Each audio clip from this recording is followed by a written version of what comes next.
नमस्कार, health for all में आप सबका स्वागत है। आज का एपिसोड महिलाओं को समर्पित है। पूरी दुनिया परसों यानी 8 मार्च को इंटरनेशनल वीमेंस डे के रूप में मना रही है। तो हमने भी तय किया कि आज के इस एपिसोड को एक्सक्लूसिवली महिलाओं के नाम कर दिया जाए।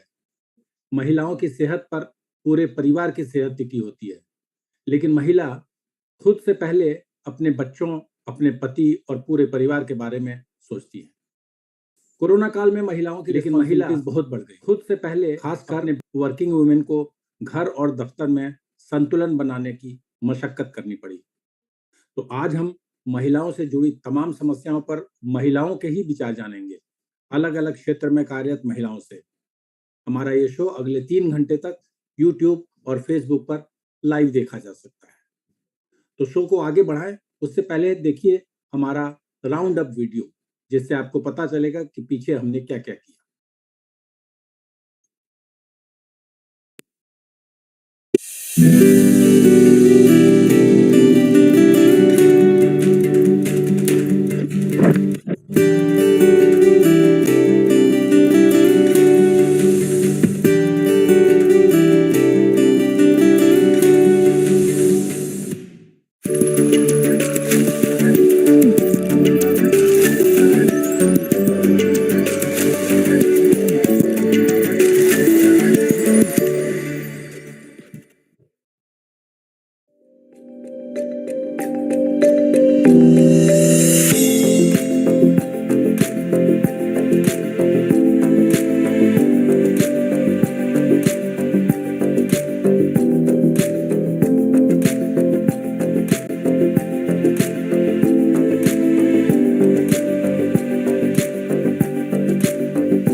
We start this session with a wonderful yoga. We'll explain the nuances and importance of Mudra Yoga. For this, we have with us Ms. Mahati Vispute, a yoga trainer and therapist. She has been a yoga enthusiast for the past 10 years, now starting with silence, that is only meditating, for 3 days to training in asanas for about 6 hours a day. She became a full-time trainer at Yoga Darshanam in Mysuru in Karnataka. She's also a volunteer at Sri Sri Ravi Shankar Art of Living Organization in Bengaluru and takes yoga therapy at Arogya Physiotherapy Medex Hospital, Bengaluru. Today we're going to learn about Mudra Yoga. Yeah, it's a limb of yoga which is slightly less explored because asanas, many people know, Surya Namaskar meditation is very widespread across the world right now. But Mudra Yoga is slightly less known. So we're going to talk about that today. So Mudra Yoga is where yoga can help you throughout the day. Yeah, understanding our lifestyle, wherein we don't have time for our own work. We can't be doing yoga the entire day. But Mudra Yoga is very simple. Yeah, so let's first try to understand what it is. Yeah, Mudra meaning a gesture. Or if you have even watched classical dances, mudras are done even there. Okay, it's a form of expression. Yeah. So in yoga, what Mudra Yoga does is that you either have hand gestures, which you can do while you are sitting, while you are just taking a walk, or while you are even listening to some light music, or even before meditation, before you can fall into the state of meditation, you could be doing Mudra Yoga and breathing exercises together. Today, what we're going to understand is a couple of mudras which you can do any time of the day, any time when you don't have to be specifically concentrating. You just have to take out 5 minutes from your day. Most importantly, let's first understand कि ये मुद्रा कैसे काम करती है. कि you are sitting, let's say in Chin Mudra. Okay, काफी लोग मेडिटेशन के वक्त चिन मुद्रा में बैठते हैं. ये इसी मुद्रा में you sit down on in either Vajrasana, Padmasana, and then you do the meditation. लेकिन इससे होता क्या है? It's actually very simple logic. Okay, energy in our body is like electric waves, or it's like if you are doing chin mudra, you're creating an electric loop. It's a loop of energy. तो अगर आपकी जो finger tips हैं, यहाँ पे सारी nerve endings हैं, समझ रहे आप? उसके बाद अगर आप इस मुद्रा में है, you are creating an energy loop which reuses, or even at times in mudras, it re-energizes the energy within your body. First one, chin mudra, early in the morning. Second one, samana mudra, after you have had 1 meal, 2 meals. Okay. Third one, prithvi mudra, refresh button. Fourth one, prana mudra.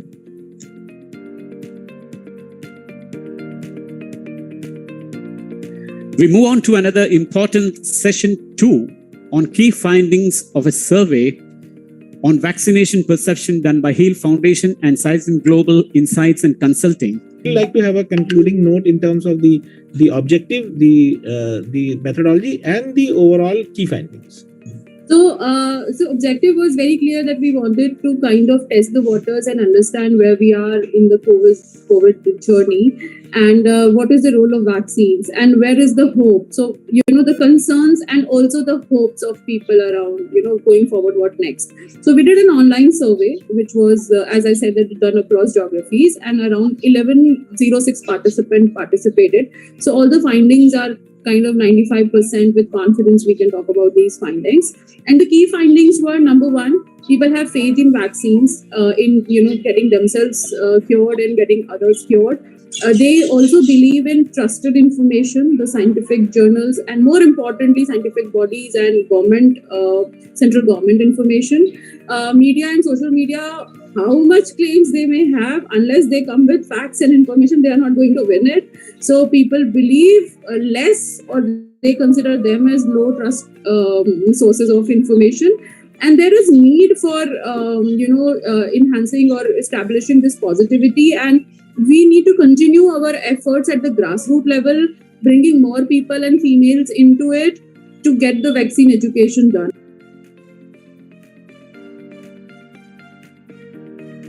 We now move on to session 3, another important session on vaccination challenges and road ahead. Vaccination Covid को prevent नहीं करता है, Covid infection को severity भले कम करे, prevent नहीं करता है. तो क्या ये माना जाए कि वैक्सीनेशन को, जो वैक्सीनेशन प्रोग्राम है, उसको जरूरत से ज्यादा दुनिया भर में हाइप किया गया है? उसमें हमको एक चीज समझनी चाहिए कि कोई भी वैक्सीन 100% प्रोटेक्शन देती है, ये बड़ा रेयरली होता है. जितनी वैक्सीन होती है वो आपको अच्छी प्रोटेक्शन देती है, लेकिन उसकी बार बार जरूरत पड़ती है. अब देखिए, इन्फ्लुएंजा जो कि कोविड से रिलेटेड है, उसकी वैक्सीन सदियों, कई दशकों से चल रही है, 50 साल से तो चल रही है, और उसको भी बार बार देनी पड़ती है. पोलियो की वैक्सीन है, वो भी देनी पड़ती है. लेकिन किशोर जी, ये भी ध्यान रखिए कि स्मॉल पॉक्स को इरेडिकेट करने के बाद, जो कि वायरस की इन्फेक्शन थी और वो वैक्सीन ने इरेडिकेट करा था, अब पोलियो की बारी आ रही है. अब नजर आ रहा है कि वो इरेडिकेट होगा. लेकिन अगर हम ये कहें कि पोलियो की वैक्सीन आपको बार बार हर बार देनी है, तो वो उचित नहीं होगा. कोविड की वैक्सीन और इन्फ्लुएंजा की वैक्सीन, इसमें थोड़ा कॉन्डम है. जो हमारे वायरस होते हैं वो 2 तरह के होते हैं. एक डीएनए वायरस होता है, एक आरएनए वायरस होता है. जो डीएनए वो डबल स्ट्रैंडेड होता है. अगर एक स्ट्रैंड में कोई मिसचीफ हो जाए, म्यूटेशन आ जाए, तो दूसरा स्ट्रैंड उसको कवर कर लेता है. कोविड का वायरस सिंगल स्ट्रैंड का आरएनए वायरस है, और इसमें अगर कोई म्यूटेशन आ जाए तो एक तरह से वो बहरूपिया बन जाता है, अपना रूप बदल के बॉडी के अंदर आता है, और उस केस में सारी प्रोटेक्शन नहीं मिल सकती है. और ये जो है म्यूटेशन जिसको हम कहते हैं, ये कोविड में बड़ा कॉमन है. समझ लीजिए हर 15 दिन में एक हो जाता है. इन्फ्लुएंजा में उससे भी ज्यादा है, HIV में उससे भी ज्यादा है. तीनों आरएनए वायरस है. आरएनए वायरस की खासियत है कि वो बहरूपिया होता है और रूप बदलता है. ऐसी हालत में जो वैक्सीन है, वैक्सीन बड़ी प्रिसाइज होती है। अगर ये पेन है और इसको मारना है तो इसी को जाके टारगेट करेगी, लेकिन अगर इसमें इसका कैप थोड़ा सा भी बदल जाएगा तो उसको नहीं टारगेट कर पाएगी। तो वैक्सीन की थोड़ी दिक्कतें होती है। जो वैक्सीन आपने ली और फिर भी इन्फेक्शन हो गया, ब्रेक थ्रू इन्फेक्शन जिसको कहते हैं, उसके दो कारण होते हैं। एक होता है कि इंसान में तो कोई कमी नहीं आ गई है जिसकी वजह से दूसरी इन्फेक्शन आ रही है, और दूसरा ये होता है कि वायरस में तो कोई ज्यादा पावर नहीं आ गई है कि वो आपको तंग कर रहा है। तो साइंस में ये देखने को मिला है कि दोनों में ही सच है। जो इंसान है उसकी वैक्सीन थोड़ी सी कमजोर होती है, लेकिन उससे ज्यादा जो वायरस है वो म्यूटेशन से एक ऐसी पावर लेके आता है कि वो उस वैक्सीन की जो प्रोटेक्शन है उसको इवेड कर पाता है। Some experts have said that we should aim to have a pan-coronavirus vaccine that can tackle all variants and all future variants. How difficult is that? Because even a pan-flu virus has not materialized, though the work commenced in 2019. So what's your view on this? You rightly said, since it hasn't happened in influenza, it's something similar which is happening here also. So we will possibly have lots of difficulties. And so far as current variants are concerned, maybe it may be easy, but future variants, how one can really predict and what kind of a vaccine is going to be developed, it's very difficult to predict. But so far as vaccination is concerned, I think one thing we need to take into consideration, what we need is a developed public health system. This virus will continue, the mutations will happen. The only thing is, like SARS did not spread was because the spread was avoided. Chinese did not travel so much. In this case, it was the 5 million people who got out of Wuhan and spread it all over the world. So that spread means countries have to cooperate, not like in a war treaty, peace treaty or something. In a treaty, like WHO has done, something like CVR and that they've created, where we have intelligence sharing and constant surveillance on the diseases. Not just COVID, but lots others can also emerge like this. So the constant surveillance, if it is continued, there may be a certain variant. It is possibly going to be endemic. That is how they have, the evolution has happened, specifically in the case of 1918 flu virus also. But if a sudden variant were to come, which is very lethal, people have a new war. A few experts have said that a decision on vaccinating healthy children should be deferred until complete data of trials are available. Also, data from additional vaccine adverse effects of high-risk children, which will accrue over a period of time, should be factored in. Many patients who are coming to me are always asking about what is the side effect of vaccine. So all vaccines, for that matter, will have some or the other minor side effects. They are actually not the side effects; they are the effects in which way the vaccine is working. So that is the major concerns we have. This is how our T-cell response would be. The patient is going to have fever, some mild swelling at the vaccination site, some fever and redness around the area, which may settle in 2 to 3 days. These are minor symptoms and they should be taken as, okay, my body is developing immunity. So because of these minor symptoms, any kind of vaccination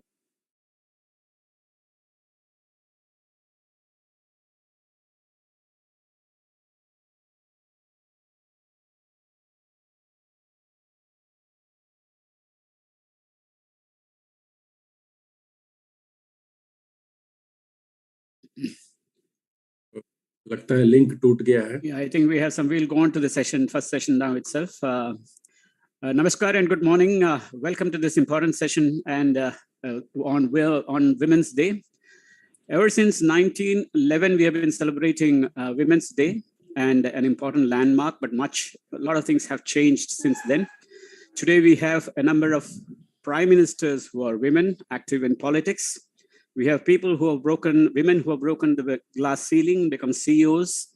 And not only this, we have even youngsters who are now coming forward to take challenges. I was just reading about two girls who actually left IIM after they finished their course. And they started a startup based just on the cow, and they are a multi-crore company today. doing business just on milk, curds, anything related to the cow. And that's wonderful that we have so many women out there. So I'll not take much of your time. We move on to this first session. And in this particular, and by the way, I am Shankar Raj, President of Heal Foundation. And it's really a pleasure to be here with all the stalwart women who will now debate on various issues concerning women, and a very important day for us. So this session we have Ms. Divya Prakash, the founder of Metamorphosis Wellness Therapist, Dr. Nisha Bhatnagar, Medical Director at Aveya Fertility and IVF Center, New Delhi. Then we have Ms. Beena Srivastava, founder at Change Simply, NLP practitioner, yoga teacher, and emotional wellness coach.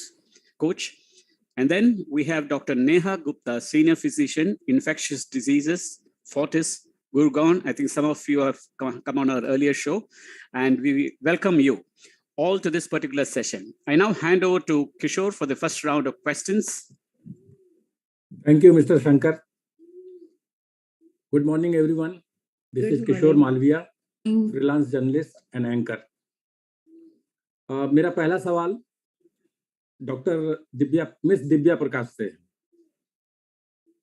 हमारे देश में पुरुषों की अपेक्षा महिलाओं में nutrition की कमी ज्यादा होती है, और जबकि उन्हें जरूरत पुरुषों से ज्यादा होती है। तो आपके पास कुछ उनके लिए डाइट प्लान है, खास करके उनकी क्षमताओं को देखते हुए? रूरल एरिया में ये ज्यादा है। सबसे पहले महिलाओं को यह समझने की जरूरत है, जैसे कि आपने बताया कि उनकी जरूरतें ज्यादा है। हमारी डेली जिंदगी में महिलाएं सबका ख्याल रखती है, अपने पूरे परिवार का, पति, बच्चे, अपने माँ बाप, सबका ख्याल रखती हैं। पर इस पूरे ख्याल रखने के दौर में वो खुद को भूल जाती हैं कहीं। मतलब ये नहीं है कि वो खाना नहीं मतलब उनकी न्यूट्रिशनल रिक्वायरमेंट वो पूरी नहीं करती हैं, वो समय पर खाना ही नहीं खाती हैं। वो अपने को, ये एक बहुत बड़ी लोगों की सोच है कि वो अगर सबका सेवा कर रही हैं, सबका ख्याल रख रही हैं, इसके लिए सैक्रिफाइस बहुत जरूरी है। हमारे सोसाइटी में भी लोग उसी लेडी को इज्जत करते हैं जो अपना सब कुछ छोड़कर, बोलते हैं ना, एक औरत त्याग की मूर्ति होती है। एक सोसाइटी में एक अपब्रिंगिंग होती है, एक माइंडसेट होता है। इस पूरे माइंडसेट में महिलाएं या औरतें अपने आप को हमेशा साइड में रखती हैं। अगर वो 3 टाइम खाना समय पर खाएं तो सबसे बड़ी उनकी न्यूट्रिशनल रिक्वायरमेंट यहीं पर कम हो जाएंगी। लेडीज भगवान के भजन में, पूजा में, ये सारी लेडीज की प्रॉब्लम होती है। वो सुबह का नाश्ता जनरली स्किप कर जाती है। बच्चों को 8 बजे नाश्ता देती हैं, पति को टिफिन देती हैं, जो भी वो काम से निकल रहे हैं सबका ख्याल रखती है। बट उसके बाद वो घर का काम करने के चक्कर में वो अपना नाश्ता को छोड़ देती है। तो जबकि ब्रेकफास्ट या नाश्ता जो मॉर्निंग का, दिन का सबसे इम्पोर्टेंट मील होता है, उन्हें चाहिए कि इस मील को कभी ना छोड़े। वो सुबह अगर वो 6 बजे उठती हैं तो 7 बजे तक कुछ ना कुछ कार्बोहाइड्रेट, जैसे कि घर में एक बनाना है या कोई भी सीजनल फ्रूट है, कुछ भी। ऐसा नहीं है कि खाने के लिए आपको बहुत महंगे चीजों की जरूरत है, पर ये लेडीज बिल्कुल ही नहीं करती हैं।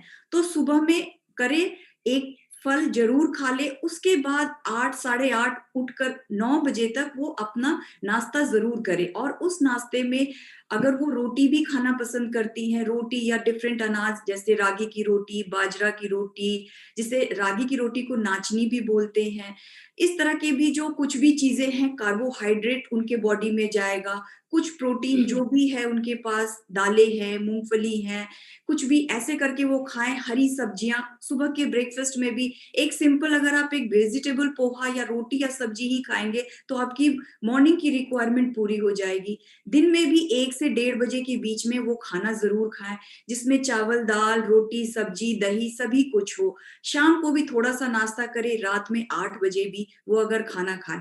अगर वो इतना भी खाना खाते हैं, जो उनकी न्यूट्रिशनल रिक्वायरमेंट है कम हो जाएगी। पर हमारी महिलाएं ये बिल्कुल नहीं करती हैं। वो विश्वास रखती हैं दिन में 1 या 2 बार ही खाएंगे, और इतना कम खाने के बाद भी जब वो देखती हैं कि उनका वजन काफी बढ़ गया है, तो उनकी एक नॉर्मल सोच होती है कि अगर हम एक बार खाना खाएंगे तो हमारा वजन कम हो जाएगा, जबकि ये एक साइकिल है। उनके शरीर को बहुत सारी न्यूट्रिएंट की जरूरत है, स्पेशली आफ्टर 30 इयर्स, क्योंकि बॉडी में तभी कैटाबॉलिक एक्टिविटी शुरू हो जाती है, पर महिलाएं उस समय खाती नहीं है। तो डाइट प्लान की बात करें तो मैं सबसे पहले सारी बहनों से रिक्वेस्ट करूंगी कि वो दिन के 3 टाइम का खाना, नाश्ता, दिन का खाना और रात का खाना जरूर खाएं।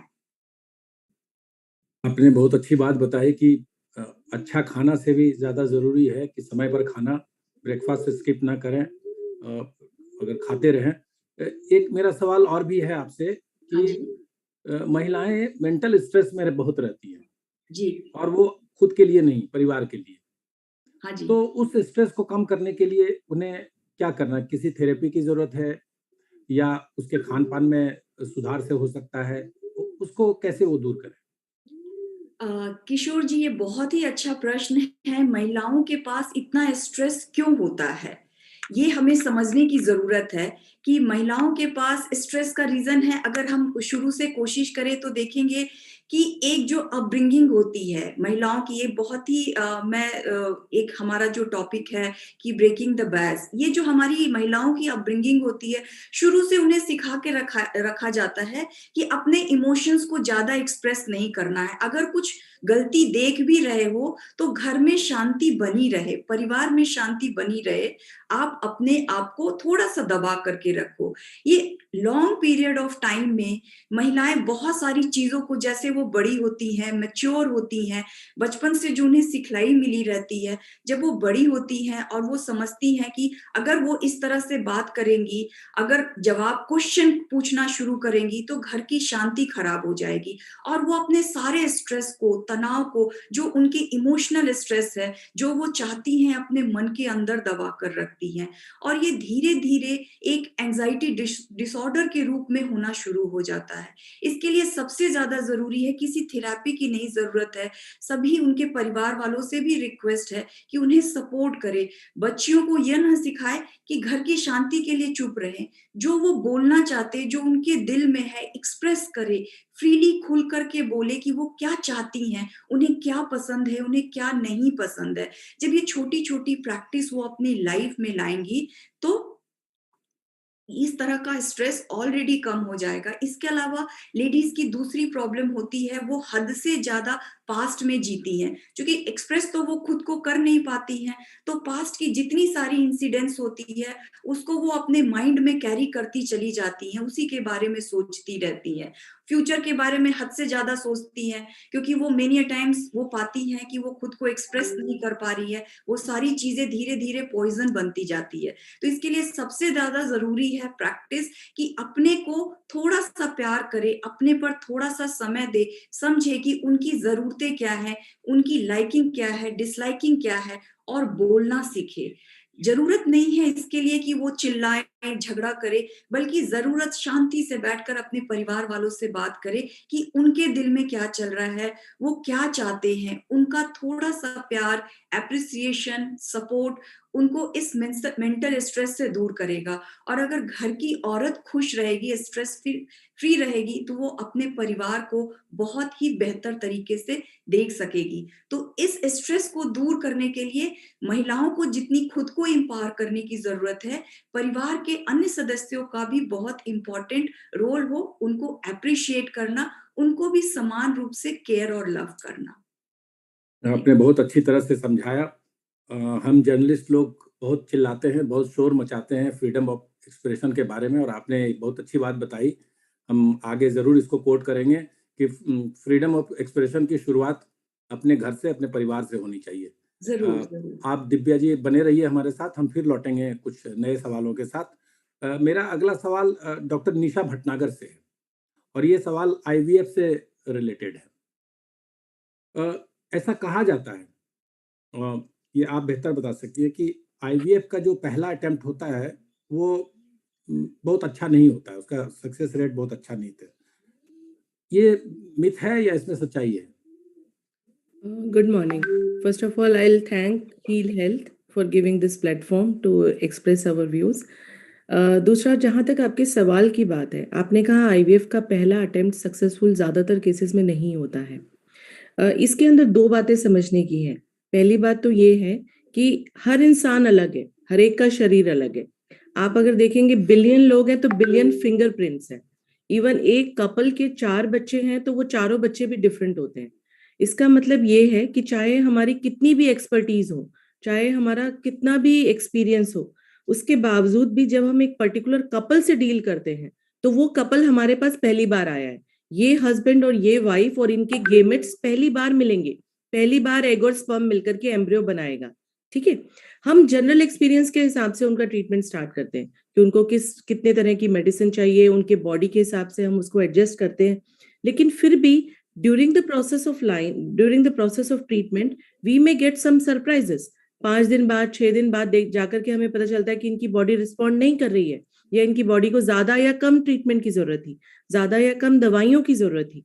तो हर एक इंसान अलग होने की वजह से ये कोई जनरल ट्रीटमेंट नहीं है कि आपने एक फीवर है और आपने क्रोसिन दे दिया। इसमें इंडिविजुअलाइजेशन की बहुत ज्यादा जरूरत होती है।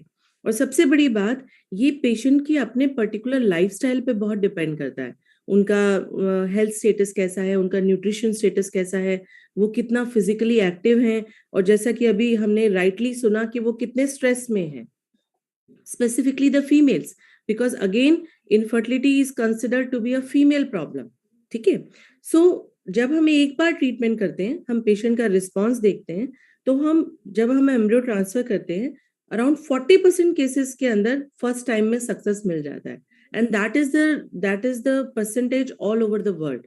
पूरे सबसे टॉप लेबोरेटरीज में भी अगर देखेंगे तो 40% सक्सेस रेट होता है।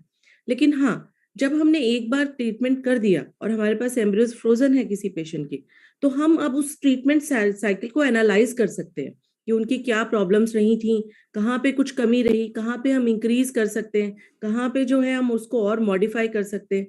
और उसके बाद ज्यादातर केसेस में second attempt is more successful than the first, because that treatment is particularly design for that patient. So ऐसा नहीं कहूंगी कि टोटली मिथ है, लेकिन हाँ, सक्सेस रेट जो है वो 40% ही है, उससे ऊपर नहीं है। अगर हम क्यूमुलेटिव सक्सेस रेट निकालें, मतलब अगर आप 2 साइकिल का सक्सेस रेट निकालें तो अराउंड 60%, एंड 3 साइकिल्स में अराउंड 80% पेशेंट्स प्रेग्नेंट हो जाते हैं। डॉक्टर निशा, अगर मैं गलत नहीं हूँ तो आईवीएफ रूरल इंडिया में उतना पॉपुलर नहीं है जितना कि अर्बन में है, और इसकी एक बड़ी वजह ये है कि लोगों में ये भ्रम है, या लोग ये मानते हैं कि जो आईवीएफ बेबीज हैं वो नॉर्मल नहीं होते हैं और उनमें कुछ न कुछ बर्थ डिफेक्ट्स होता है। ये मिथ है या सच्चाई? सो आपके क्वेश्चन के 2 पार्ट्स हैं। पहला है अर्बन एंड रूरल में डिफरेंस। सो मैं ये कहूंगी कि infertility as it is now अब वो इंक्रीज कर रही है, लेकिन फिर भी अर्बन एरियाज में it is more prominent. Urban areas में हम ज्यादातर इनफर्टाइल कपल्स को देखते हैं। उसके 2 रीजन हो सकते हैं। पहला रीजन तो ये हो सकता है कि उनका लाइफस्टाइल, उनका खाना पीना, उनका हेल्थ स्टेटस, और सबसे बड़ी बात उनका स्ट्रेस स्टेटस। सो आपको जान के आश्चर्य होगा कि हमारे पास कुछ ऐसे परसेंटेज ऑफ कपल्स आते हैं जो कि रिसेंटली मैरिड हैं, but they are not able to have regular intercourse because husband is working different shift, wife is working different shift, they are working in global centres, night में भी 3-3, 4-4 बजे तक उनका काम चलता रहता है, तो sleep cycles are disturb. They are married since 1.5 2 years, but कोई उनका रेगुलर सेक्स लाइफ नहीं है। सो ये एक डिफरेंस मेजर जो हमने अभी देखा अर्बन और रूरल सेंटर्स में होता है। रूरल में स्टिल लोग अपना नॉर्मल दिनचर्या को फॉलो करते हैं, उनके पास टाइम होता है एक दूसरे के लिए, स्ट्रेस लेवल्स थोड़े से कम होते हैं, हालांकि होते हैं, और सबसे बड़ी बात उनका खाना पीना थोड़ा शुद्ध होता है। जंक फूड वगैरह वो कम खाते हैं, हरी सब्जियां, वेजिटेबल्स उगाए हुए अपने फार्म के वो लोग ज्यादा खाते हैं, तो इंसिडेंस थोड़ा सा कम होता है। Though it is still increasing, rural it is increasing. Second, yes you are right, people are less aware also, उनको वहां पे उतना पता नहीं है। अगर कई बार अभी भी हमने देखा कि अगर सपोज मैं आपको एक इंसिडेंस बताऊंगी। कुछ साल पहले मैं जब प्रैक्टिस कर रही थी and I was very surprised, एक कपल आए और मैंने उनको गांव से ही आए थे मेरे पास, और मैंने उनको बताया कि आपको आईवीएफ में इनकी ट्यूब्स ब्लॉक्ड है और ट्यूब्स ब्लॉक की वजह से इनका नॉर्मल कंसीविंग नहीं हो सकता है। फीमेल की बात कर रहे हैं। तो मैंने उनको सजेस्ट किया कि आपको आईवीएफ पे जाना चाहिए। जब मैंने उन्हें खर्चा बताया, एक्सपेंडिचर बताया, तो हस्बैंड वाज लाइक मैं दोबारा ही शादी कर लूंगा, इससे अच्छा तो इसको छोड़ करके दूसरा, मुझे डिवोर्स में भी उससे ज्यादा पैसा, मुझे डाउरी में भी उससे ज्यादा पैसा मिलेगा। So this is still prominent. They just leave the wife and remarry or something. I'm sorry to say, but this is the state currently, even in many rural areas. But yes, awareness बढ़ रही है, awareness increase हो रही है, और लोग हमारे पास rural areas से अब आते हैं ट्रीटमेंट के लिए भी। लेकिन उनके फैक्टर्स यूजुअली जैसे टीबी हो गया, ट्यूब्स ब्लॉक्ड है, ये वाले फैक्टर्स ज्यादा होते हैं। दूसरा आपने पूछा, हाँ जी जी, बर्थ डिफेक्ट्स। हाँ, दूसरा आपने मुझसे पूछा कि क्या कोई डिफरेंस होता है। सो अब हम we are in the 5th decade of IVF, and हमने जिन लोगों का आईवीएफ हुआ था उन बच्चों का भी अब नॉर्मल कंसीविंग, उनके अपने खुद के बच्चे हो चुके हैं। तो मैं ये नहीं कहूंगी कि आईवीएफ में या ICSI में कोई बर्थ डिफेक्ट का इंसिडेंस ज्यादा होता है, बट मैं ये कहूंगी कि ये जो है स्टार्टिंग से बहुत ज्यादा चेकअप में रहते हैं, फॉलोअप में रहते हैं, right from the very beginning हम उसको चेक करते रहते हैं, तो उनका incidence of diagnosing things is much higher, हम उसको पकड़ पाते हैं जल्दी स्थिति में। बट कोई डाटा, कोई लिटरेचर ये सजेस्ट नहीं करता कि इनमें कोई इंसिडेंस में डिफरेंस होता है। Normal conception, IVF conception, the chances of congenital malformation is similar. आपकी बात से एक बात तो तय है कि हमारे समाज में महिलाओं से ज्यादा पुरुषों को जागरूक करने की जरूरत है, जो ये सोचते हैं कि आईवीएफ पे जाने के बजाय पत्नी को तलाक देकर दूसरी शादी कर लें। ये बहुत शर्मनाक और दुखद पहलू है, और विक्टिम महिला ही बनती है। मुझे लगता है कि आपका ये मैसेज जरूर जाएगा, और हम कोशिश करेंगे कि अपने वीकली प्रोग्राम जो हमारा हील टीवी पे चलता है, हेल्थ नामा, उसमें हम इस डालकर इसको ज्यादा प्रचारित करेंगे। थैंक यू निशा जी, आप बने रहिए, हम फिर आएंगे आपके पास। मेरा अगला सवाल मिस बीना सहाय से। Good morning Shankar ji. Good morning किशोर जी। गुड मॉर्निंग बीना जी, ये इमोशनल वेलनेस क्या होती है, और महिलाओं को किस माहौल में ये ज्यादा मिल सकता है? क्योंकि ये बहुत लोग मानते हैं कि ये सब शहरी बातें हैं। इमोशनल वेलनेस तो देखिए, अगर मैं आपसे बात करूं, हमारे वेदों में और हमारे शास्त्रों में शुरू से इन चीजों के बारे में बताया गया था, लेकिन हमने क्या किया कि हम उन चीजों को भूल गए कहीं बीच में, और हमने जो हमारे लाइफ में जो सराउंडिंग्स में, एनवायरनमेंट में जो चीजें हो रही हैं उनको पकड़ा, उनसे नेगेटिविटी को अट्रैक्ट किया, और कहीं ना कहीं वो चीजें हमारे सबकॉन्शियस में चली गई। कि जैसे कि छोटी छोटी बात है कि पैसा पेड़ पे नहीं उगता, लड़कियों को ऐसे रहना चाहिए या वैसे रहना चाहिए या इस ढंग से रहना चाहिए, इस तरह की बातें होती हैं हमारी सोसाइटी में। तो कहीं ना कहीं लड़कियां उस चीज को सबकॉन्शियसली एक्सेप्ट कर लेती हैं कि हम में कुछ कमी है, शायद इसलिए हमें ऐसा बोला जा रहा है। लेकिन अगर इमोशनल वेलनेस की बात करें, तो इमोशनल वेलनेस क्या चीज है? इमोशनल वेलनेस ये है कि हमें अपने आप को अंदर से इतनी एलिवेटेड स्टेट में रखना है कि हम अपनी लाइफ को अपनी बेस्ट कैपेसिटी पर जाके ऑपरेट कर सकें, राइट? तो इसमें क्या है, हमारे को पतंजलि जी ने भी, महर्षि पतंजलि ने यही बोला था कि हम लोग एनर्जी बॉडीज हैं, और हमें अपने इमोशंस को, अपने थॉट्स को देखना बहुत जरूरी है। भगवत गीता में श्री कृष्ण जी ने भी हमें यही सिखाया कि हमें अपने थॉट्स को देखना है, become the observer of your thoughts. उन्होंने हमें साक्षी भाव की बात कही कि अपने थॉट्स को देखो और ये समझो कि आपके थॉट्स आपके साथ क्या प्ले कर रहे हैं, क्या वो थॉट्स आपको सही डायरेक्शन में ले जा रहे हैं या वो थॉट्स आपको नेगेटिविटी के टुवर्ड्स ले जा रहे हैं। और आज की डेट में हम एक ऐसे पॉइंट पे हैं ह्यूमन हिस्ट्री में जहां की हम साइंस और स्पिरिचुअलिटी को एक पॉइंट पे ले आए हैं। क्वांटम फिजिक्स ने अब ये बात प्रूव की है कि हम एनर्जी बॉडीज हैं, जो हमारे वैदिक शास्त्रों में हजारों साल पहले हमें बताया गया था। तो क्वांटम फिजिक्स कह रहे हैं हम एनर्जी बॉडीज हैं, और एपिजेनेटिक्स एक पूरी साइंस की फील्ड आज आ चुकी है जो कि ये कहती है हम अपने थॉट्स के थ्रू अपने जीन्स को भी ट्रिगर कर सकते हैं। यानी कि हमारे अंदर वो सारी चीजें हैं जो हमें चाहिए वो लाइफ जीने के लिए, जो सबसे ज्यादा खुशहाल करती है एक इंसान को, सबसे ज्यादा मीनिंग देती है। अब वो सबके लिए अलग अलग उसकी डेफिनेशन है। आपके लिए क्या इंपॉर्टेंट है वो अलग है, मेरे लिए क्या इंपॉर्टेंट है वो अलग है। तो लेडीज को सबसे पहले तो, जैसे कि निशा मैम ने भी बोला और दिव्या जी ने बोला कि ये स्ट्रेस सबसे पहले तो हमें इसको एक साक्षी भाव, एक ऑब्जर्वर के पॉइंट ऑफ व्यू से जाना पड़ेगा और देखना पड़ेगा कि ये जो थॉट्स हैं वो हमारे लिए, हमारे फेवर में काम कर रहे हैं या हमें अपनी लाइफ में नेगेटिविटी की टुवर्ड्स ले जा रहे हैं। जब हम उन चीजों को ऑब्जर्व करने लगेंगे तब हम एक ऐसे स्टेज पे आएंगे जहां हमें क्लैरिटी है कि ये चीज हमें नेगेटिव ले जा रही है और ये हमें पॉजिटिव की टुवर्ड्स ले जा रही है। फिर उन पॉजिटिव चीजों को अपनाएंगे और अपने इमोशंस को एलिवेट करेंगे। जब हम इमोशनली एलिवेटेड होते हैं उस टाइम पे हम अपनी डिजीजेस को भी खत्म कर सकते हैं, अपनी इम्यूनिटी को बूस्ट कर सकते हैं। जैसे कि डॉक्टर निशा ने बताया कि बहुत सी लेडीज आईवीएफ नहीं कंसीव कर पाती हैं क्योंकि उनकी बॉडी इतने स्ट्रेस में होती है। जब हमारी बॉडी, आई थिंक डॉक्टर्स हैं हमारे पैनल में वो अग्री करेंगे, जब हम स्ट्रेस में होते हैं तो हमारी body fight and flight mechanism पे काम करती है। फाइट एंड फ्लाइट मैकेनिज्म मतलब कि जैसे कि हम जंगल में हैं और शेर आ गया, उसको हमें बचना है उससे, तो हम भागना शुरू करते हैं, राइट। तो हमारी जो एनर्जी है वो हमारी इम्यूनिटी और हमारी ग्रोथ को सपोर्ट नहीं कर रही, वो सारी एनर्जी हमारे वाइटल्स में जा रही है भागने के लिए, राइट। तो ये होता है स्ट्रेस। जब हमारी बॉडी में स्ट्रेस होता है तो हम अपनी सारी एनर्जी को डाइवर्ट कर देते हैं, अपनी इम्यूनिटी को नहीं सपोर्ट करते और उन चीजों को नहीं अपने अंदर ला पाते जो हमारे को एक अच्छी हेल्थ क्रिएट करने के लिए, एक अच्छी फैमिली क्रिएट करने के लिए चाहिए।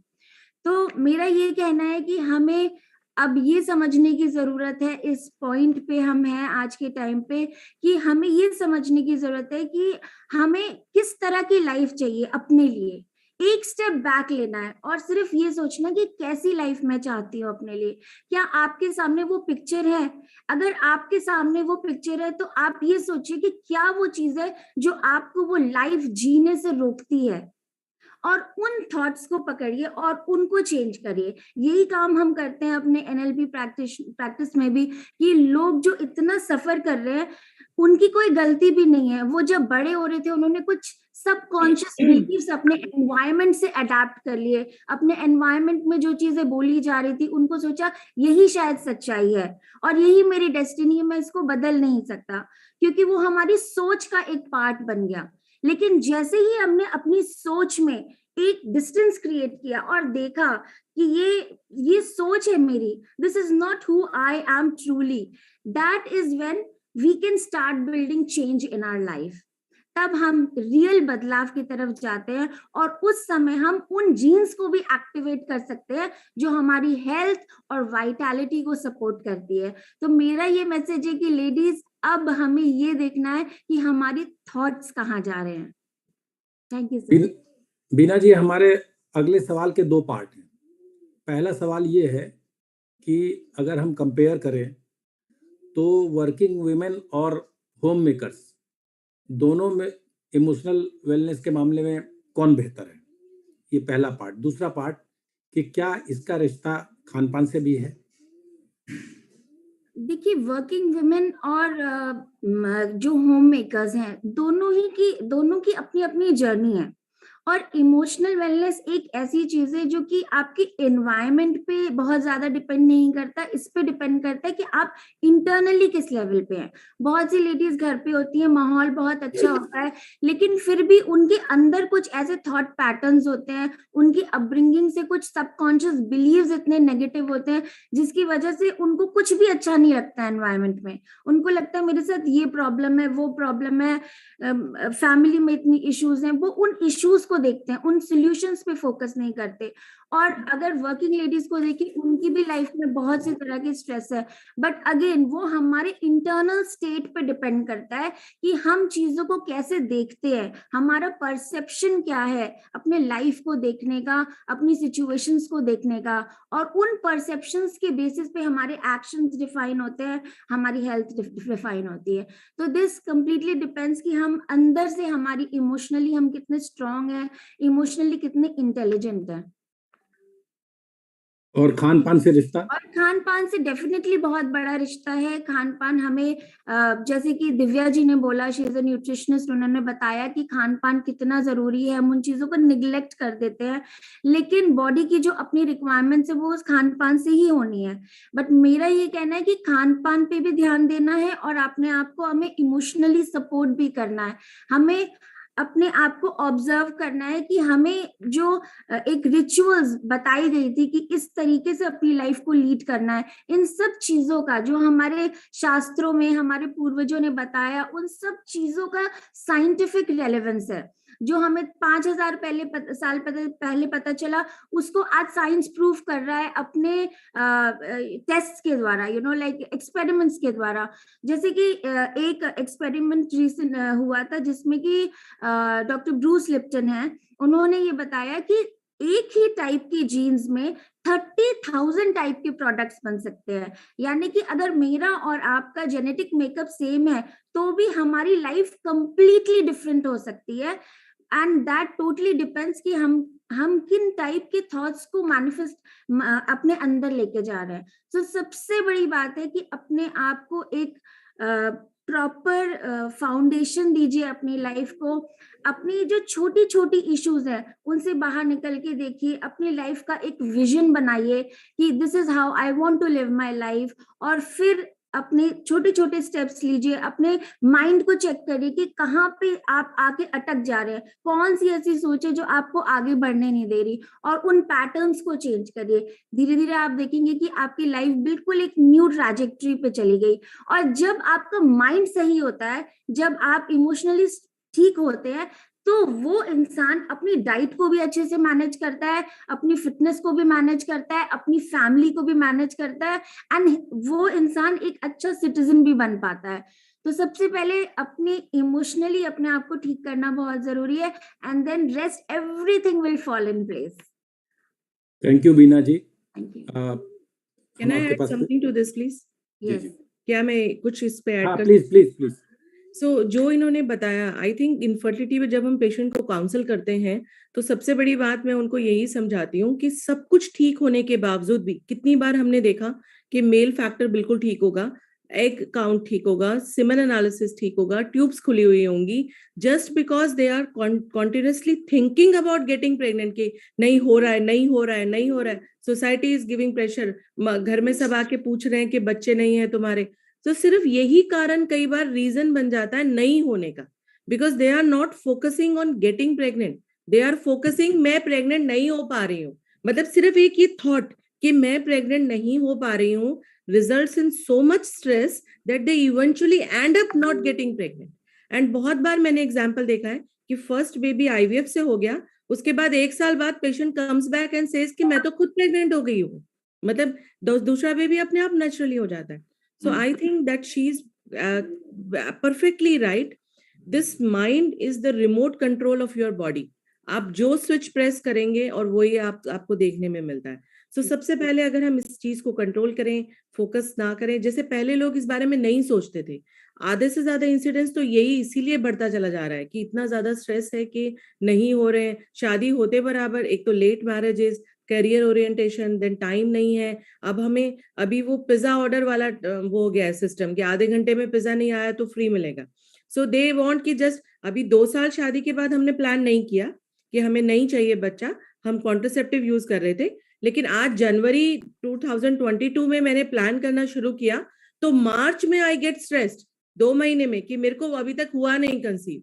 So this thought needs to be changed. You need to give time to your body. You need to heal from inside, and then things will happen. Thank you Nisha ji. मैं अगला सवाल डॉक्टर नेहा गुप्ता से पूछूंगा, उससे पहले मैं आप सबको बता दूं कि हमारा ये show health for all YouTube और फेसबुक पे दुनिया भर में लाइव देखा जा रहा है, और लोग रिस्पांस दे रहे हैं, कई सवाल भी पूछ रहे हैं। उनमें से कुछ सवाल हम जरूर आप लोगों से पूछेंगे। डॉक्टर नेहा, कुछ सप्ताह पहले हमारे इसी प्रोग्राम में एक HIV सर्वाइवर आई थी और उन्होंने जो अपना अनुभव सुनाया वो शॉकिंग था, रोंगटे खड़े कर देने वाले थे। न सिर्फ समाज के बारे में बल्कि अपने ही परिवार के बारे में उन्हें अछूत मान लिया गया था और पूरी तरह से आइसोलेटेड हो गई थी। अब ऐसे महिलाओं को बहुत ही मेंटल स्ट्रेस से गुजरना पड़ता है, फिजिकल के साथ साथ। आप एक्सपर्ट हैं, आप बताइए कि ऐसी स्थिति से कैसे निपटा जाए। नमस्कार, first of all thank you so much for inviting me here. और जैसे कि आपने बोला कि HIV में जो ये महिला संक्रमित जो थी HIV से, उनको सोशली एकदम ही अलग कर दिया गया था। तो ये बात सही है कि अभी भी HIV because of the way of its transmission predominant is sexually transmitted disease, so that is why एक स्टिग्मा सोसाइटी में है कि हाँ कुछ ऐसा हुआ होगा, उसकी वजह से ये अभी भी एक सोशल स्टिग्मा बना हुआ है। और ये सिर्फ महिलाओं का ही नहीं होता है कि अगर उनको HIV हो गया तो वो अलग थलग, कई बार पुरुषों में भी ऐसा होता है, इसीलिए लोग अभी भी इसको खुल के आगे नहीं आ रहे हैं। ये है कि इसके लिए बेसिकली अवेयरनेस हर तरीके की जरूरी है। सोसाइटी की अवेयरनेस भी जरूरी है और ये भी जरूरी है कि हाँ अगर कोई पेशेंट HIV कोई भी लेडी HIV से संक्रमित हो जाती है तो इसका मतलब ये नहीं है कि उसकी मृत्यु कुछ ही दिनों में हो जाएगी, ऐसा अब बिल्कुल नहीं है। अब HIV के लिए हमारे पास बहुत अच्छी दवाइयां आ गई हैं जिनका अगर बराबरी से सेवन किया जाए तो फिर लोग अपनी जिंदगी एक लंबी जिंदगी अच्छी तरीके से जी सकते हैं, उन्हीं लोगों की तरह जिनको कि HIV इन्फेक्शन नहीं हुआ है। तो आई थिंक ये सबसे ज्यादा ये इम्पोर्टेंट है समझना कि HIV एक जानलेवा बीमारी अभी नहीं है। ये इसके अलावा मैं ये भी कहना चाहूंगी कि कई बार लेडीज या जो भी हमारे सेक्सुअल संबंध होते हैं वो सेफ सेक्सुअल प्रैक्टिसेस बहुत जरूरी है। और शादी से पहले लड़के का या किसी का भी मतलब आपको स्टेटस पता होना चाहिए, क्योंकि बहुत सारे पेशेंट्स होते हैं जो HIV पॉजिटिव है, ट्रीटमेंट लेते हैं और फिर वो अनडिटेक्टेबल होते हैं और कई बार बिना बताए भी वो शादी या इस तरह का संबंध कर सकते हैं। तो इसीलिए it's very important for girls और people to be safe and also know the status of your partner. Doctor Neha, मेरे पास एक सवाल आया है, किसी महिला का ही सवाल है और वो अपना नाम नहीं बताना चाहती हैं, तो मैं बिल्कुल या इट्स कॉन्फिडेंशियल, बिल्कुल जी। उन्होंने पूछा है कि सेक्सुअली ट्रांसमिटेड डिजीज इसको बोलते हैं, क्या ये एकमात्र यही वजह है जिसके कारण ये स्टिग्मा बना हुआ, सोशल स्टिग्मा, या और भी कारणों से ये फैलता है, ये बीमारी फैलती है? क्योंकि अभी तक यही कहा जाता है कि सिर्फ यही एक वजह है फैलने की। देखिए, HIV प्रेडोमिनेंटली 3 कारणों से होता है। पहला कारण तो ये सेक्सुअली ट्रांसमिटेड डिजीज, दूसरा ये मदर टू चाइल्ड, अगर इन्फेक्टेड मदर है तो बच्चों में हो, और अगर उन्होंने ट्रीटमेंट नहीं लिया है प्रेगनेंसी के दौरान तो फिर ये बच्चे में भी हो सकता है। और तीसरा है कि कंटामिनेटेड नीडल्स, मतलब अगर आपने IV ड्रग अब्यूजेस जो होते हैं तो वो अगर नीडल शेयर करें तो फिर ये HIV इन्फेक्शन एक पर्सन से दूसरे पर्सन में हो सकता है। बट हमारी कंट्री में IV ड्रग अब्यूज इतना कॉमन नहीं है, ये एक कॉमन मोडालिटी ऑफ ट्रांसमिशन नहीं है। So majority of the cases are either because of either sexually transmitted or because of the contaminated blood transfusion। अगर blood transfusion किसी को जैसे हॉस्पिटल में कोई इंजरी हुई, कोई ट्रॉमा हुआ, ब्लड ट्रांसफ्यूजन हुआ या फिर एडमिशंस हुए, तो अगर नीडल्स अप्रोप्रिएट नहीं है तो फिर उससे भी इन्फेक्शन हो सकता है। यही मेजॉरिटी ऑफ द कॉजेस है। थैंक यू डॉक्टर नेहा, हम आपके पास फिर आएंगे, आगे सवाल पूछेंगे आपसे। और अब मुझे लगता है कि बाकी चीज़ों को भी प्रचारित करने की ज़रूरत है, क्योंकि जैसे ही किसी को HIV पॉजिटिव कोई भी होता है या होती है तो सीधा उसके कैरेक्टर से जोड़ दिया जाता है। Over to you mister Shankar. Thank you, Kishore, and welcome once again. Since we are running short of time, I think I request the speakers to be brief so that we can squeeze in the maximum number of questions. So I'll straight away go to Ms. Divya Prakash. This year's International Women's Day theme is Gender Equality Today for a Sustainable Tomorrow. Statistics show that 70% of the 1.3 billion people living in conditions of poverty are women. In urban areas, 40% of the women poorest households are headed by women. In such a scenario, how can we assure healthy eating, nutritious food to these people? Do we have a diet plan for this particular section of the society? Ms. Divya Prakash? Yeah, can you hear me? Feeble. Can you hear me now? Yeah. Yeah. So as I have mentioned earlier also, that for getting a good, nutritious, balanced diet, you don't need too much of money. Only the choice of food matters. Like I have mentioned that the 3-time meal is very important for either a poor section or well-to-do section. Like morning breakfast, lunch and dinner is must for everybody. In morning breakfast for poor section, whatsoever whole grain cereals, or we can say ragi, bajra, makka, jaw, anything that is available to their house, they can make chapati or roti from that, and seasonal vegetable that will suffice their need, because ragi is a very good source of calcium. Like munga or sahjan ki sabji and leaves are very good source of iron and other vitamins and minerals. So they can use these seasonal and local food, vegetable and normal cereals like ragi, bajra, makka, anything for their breakfast. And in lunch also, for other sources, like they can utilize whatsoever local food is available, vegetable or the fruit, and they can like develop, एक बोलते हैं local farming, farm fisheries, अपना hen कर सकते हैं, rear develop कर सकते हैं, and they can use eggs, chicken from their own farm, local vegetables and whole meal rice. It's not necessary to have wheat only. Anything available. For milk also, milk is a good source of calcium. But if they are not taking milk but eating ragi, nachni ki roti, so that will suffice their calcium requirement. Again, at night they can have same thing whatsoever available. But beside that, for instead of sugar, they can have jaggery, local natural resources. गांव में तो या poor sections के पास बहुत सारी चीजें होती है, बट एक जो कंसेप्ट है कि हमें महंगे वाले फ्रूट्स खाना है, जितने खाने की हमें, और हमारे जो वो हाउस होल्ड कोर करते हैं उन्हें इतनी ज्यादा खाने की जरूरत नहीं है. अगर आप दिन में 6 चपातीज भी खाते हैं और 2 कटोरी दाल भी खा लेते हैं और लोकल सब्जी, हरी सब्जियां और फल भी खाते हैं विथ लेस ऑयल, आप एक कंप्लीट, आपकी जो खाना है, आपकी जो पेट भरती है और न्यूट्रिशन जो है वो आपको मिलते हैं. It's nutrition is not available, nutrient food is not only expensive fruits और एक्सपेंसिव ऑप्शंस. बस आपको 3 टाइम खाना है, आपको जितनी भूख लगी है, पर हरे साग सब्जियां, whole grain cereals and pulses are important for them. And 3 times is very important. This 3 time breakfast, lunch and dinner, they should never skip. Thank you. I'll move to Dr. Nisha Bhatnagar. During the pandemic and lockdown, was there any change in the infertility scenario in India? So I would say that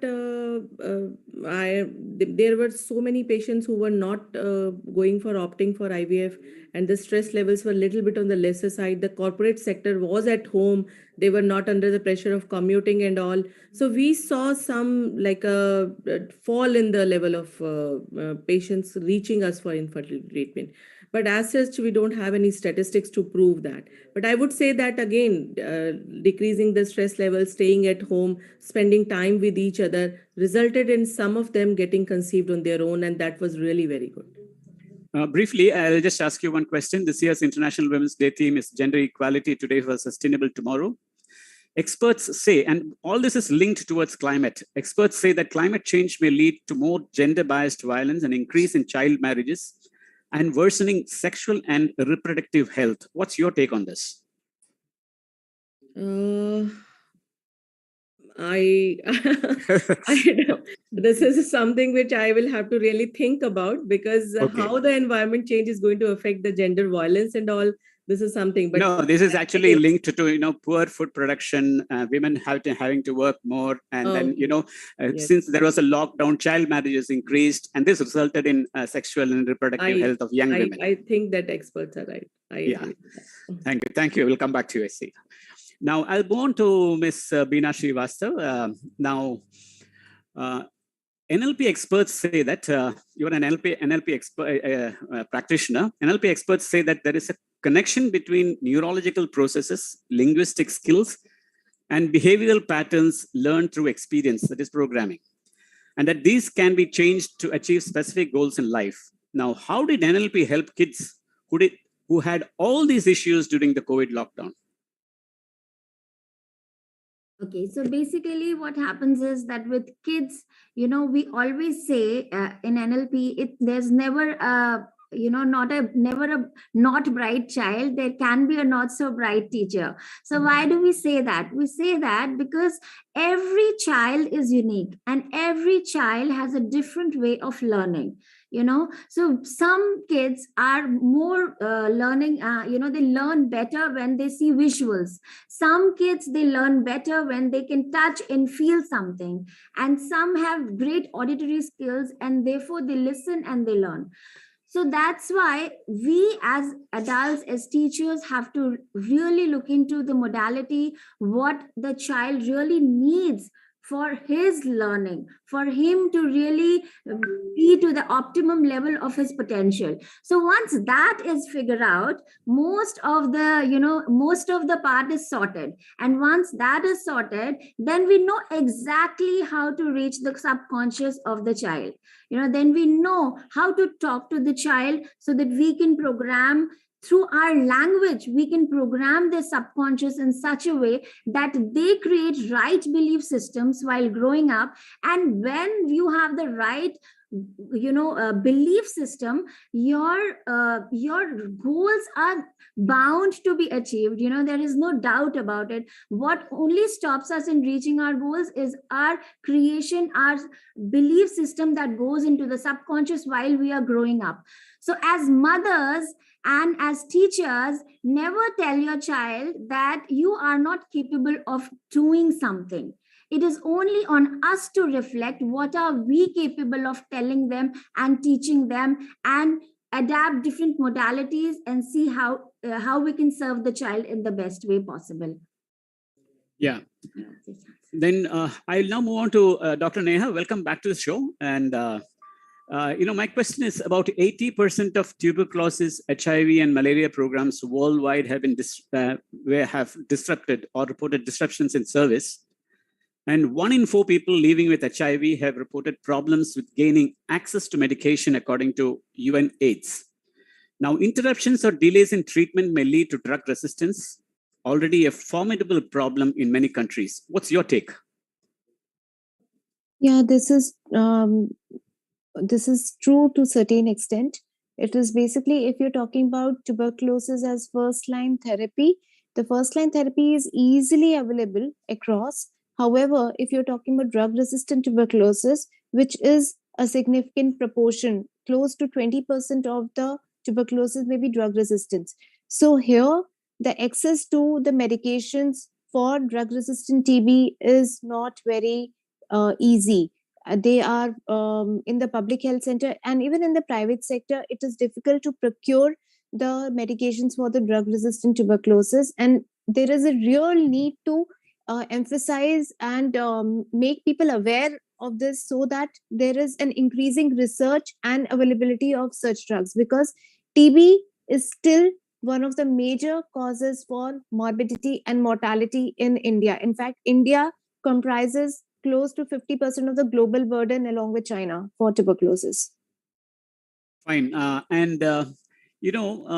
We have, there are reports, of course, this was answered earlier, but I'd like to answer it in English. There are reports that many women experience anxiety while pregnant during pandemic. Now, there is global data indicating that high levels of psychological postpartum mothers during pandemic. Rates of anxiety and depression have almost doubled compared to non-COVID times. Women report feeling intensely lonely. What's your take on this, especially the postpartum part of it? Sure. So postpartum blues have always been they have been a known entity. But yes, in case the mind is not very stable, which happens when during the pandemic time, when you're alone, there is a lot of anxiety. Then, as you know, has been alluded by my previous speakers, it's the mind which controls the body, and of course, it will have an impact even on the postpartum period. So, anxiety needs to be controlled to reduce the postpartum blues in today's scenario, definitely. Yeah, I'll come back to you for another question, Ms. Divya Can Prakash. we do it now, please? Okay. Which one? Do I have another question now or later? No. Your question is over. We'll be moving on to the next session. Thank you very much. Wonderful having you. Much. Yeah. Thank you so much. Yeah. Pleasure. Ms. Divya, just one last question for you is that many children experienced higher calorie diets during the response to pandemic. During the first lockdown, families did a lot of panic shopping and hoarded up on foods with long shelf life that were typically ultra-processed and calorie-dense in order to minimize trips to the supermarket. Though the lockdown is over and pandemic is also getting over, more or less ended, the habits still have remained. Now, how do you think people can come out of it? Yeah, parents need to take proper care of this aspect of their kitchen. Basically, I can say, because during first lockdown, they were watching YouTube channel, and as they were not able to go outside, they were making good, delicious food every day in their kitchen to make their kids happy that they are not able to take them out. So for now COVID is, I can say that the things are coming back to normal. Especially mother has to take care of their kitchen, how they are storing food, storage part, like what they are buying from the supermarket. Now they need to store their refrigerator with good options of food. Like every day they can keep fruits on dining table, so that easily accessible things are more like attract kids. If they will find fruits lying on table, rather than going for cookies or something, they will pick one apple or guava. That will be healthy. Once kids are full, they will not go and ask their mother, give me something. The only thing, whatsoever is lying in the house, they will pick that. So mother need to buy good, healthy, nutritious food in home. And also, like, don't don't store your refrigerator with cookies, cake, pastries, mixture, chips, kurkure. Keep healthy snacks. Make healthy snacks if you are very fond of making good food at home. So prepare healthy snacks for their kids, and slowly and gradually kids will change their behavior. As they started going to school, they are getting more chance to go outside for games and all. So it's mother role is very important at this particular time, I can say. So they need to buy healthy options. One last question to you, Dr. Nisha, is that there are reports that people, especially working women, preserve their eggs for having children in the future. Is this a trend, or is it how healthy would the babies be? Just briefly, so that we end the session. So I think this is a very good thing. Now the female are like the women of our era, they are challenged. They are challenged by focusing on their careers, or the marriages are getting late and late. So I would say that if you have two choices, first is to, have children later on at 39, 40 years of age with your own those eggs, or to have your eggs frozen at an early age where the eggs are still young, they are full of energy. At that point of time, if you choose to have a career and then have a baby later, this is the best option available. Please freeze your eggs when you are still young, when you are full of energy and the eggs are good quality. We know that, every woman is born with certain number of eggs, and nature has a process of selection of survival of the fittest. Like the best would be taken first. So by the time the female visit us at 38, 39 year of age, sometimes they do have very low AMH and the egg quality is not that good.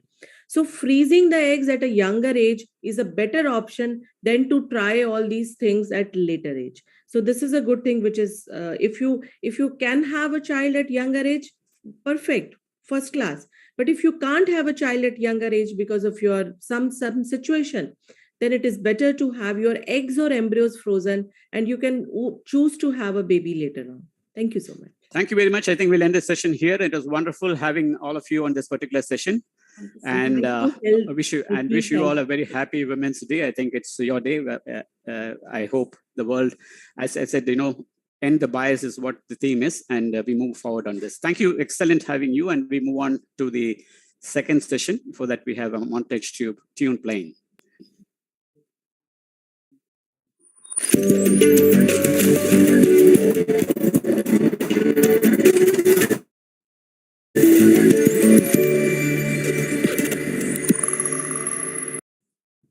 Welcome back. We now move on to the second session. The second session is on working women and dual challenges in COVID times. And let me remind our viewers that we are live on Facebook and YouTube. And we move on to this particular session. In this session, we have Ms. Sahana Ahmed, author, founder, Rural Tourism NGO. We also have Ms. Sucheta Jaitli, an entrepreneur. Ms. Tanushree Chatterjee Basu, founder, designer, Shoshi Clothing. And Ms. Disha Dange, founder and director, Optimis Corporate Solution Private Limited.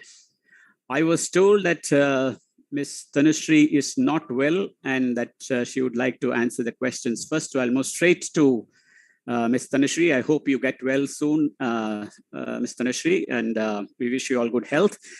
So my first question to you is, Shoshi Clothings, I hope my pronunciation is right. Shoshi Clothings works with 30 to 40 weavers from rural India, mainly Bengal, Madhya Pradesh, Uttar Pradesh, and Karnataka, states that were badly hit during the pandemic. How did you sustain these weavers in rural India?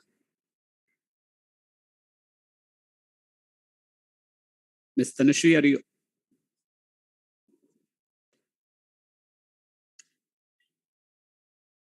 Ms. Tanushree, I think we lost her. When she comes back, I will repeat my question. So I will now move on to the order itself. And my question to you, one second. Yeah, my question to you, Sahana Ahmed, is you are connected with rural tourism. How did COVID lockdown and the pandemic affect this sector, and who got affected the most? Ms. Sahana Ahmed. Good morning, Mr. Shankar. Thank you so much, Neil Foundation, for inviting me.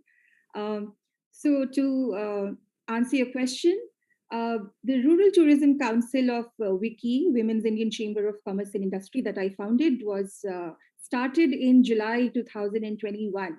So it was, we were well into the pandemic by then. I would say the most affected sector were rural women, obviously, because even the UN, the latest UN guidelines say that, we have to empower rural women to get the tourism industry back on its feet. So yes, rural women. And also one of the triggers for me to start the foundation was the migrant crisis during the first lockdown. We saw how people in the cities who had come from different rural areas, how badly they were affected. So that got me thinking that there should be a choice for people to stay in their villages, in their, in the communities they were raised in, and there should be a choice for them to earn well with dignity while staying in their own homes. So that is why the Rural Tourism Council was started. And I hope that answers the question that the sections that were most affected were rural women, of course, the youth, and mostly people who had no choice but to come to cities to earn their livelihood. And now that the pandemic is hopefully in its final phase, has this sector started recovering? It is slowly starting to get better. I would not say it's totally recovering. However, last year also, we saw a surge in domestic tourism. People started not just looking at, locations and destinations abroad, but they started exploring different destinations closer to their own cities. They started looking for offbeat destinations. So yes, that has given, ironically, a little flip to domestic tourism, and people are exploring more and more rural destinations. That's wonderful. I think the general trend is for people to move from urban areas to rural areas where the atmosphere is free and clean. Yes. So I'll move on to Ms. Tanushree Chatterjee Basu. I think we lost you earlier when I asked the question. Am I audible now? Yes. Thank you. I was told that you're not well. I hope you recover fast, and so I'll finish off my questions with you. Thank you. Shoshi Clothing, I hope my pronunciation is right, works with about 30 to 40 weavers from rural India, mainly Bengal, Madhya Pradesh, Uttar Pradesh, and Karnataka, states that were badly hit during the pandemic. How did you sustain weavers from rural India? See, one of the things was we continued to give them work. So it wasn't like because there was the pandemic, we didn't cancel any orders, number one. And number two was we continued to give them newer designs and did a lot of continue to do our R&D at that time, because it was a good time, because my team and all of us were operating mostly online, but we were able to give them designs. And the other thing is, in the business of clothing, what you can do is you can keep fabric and eventually use it in the later, part of. It's not a perishable good, thankfully.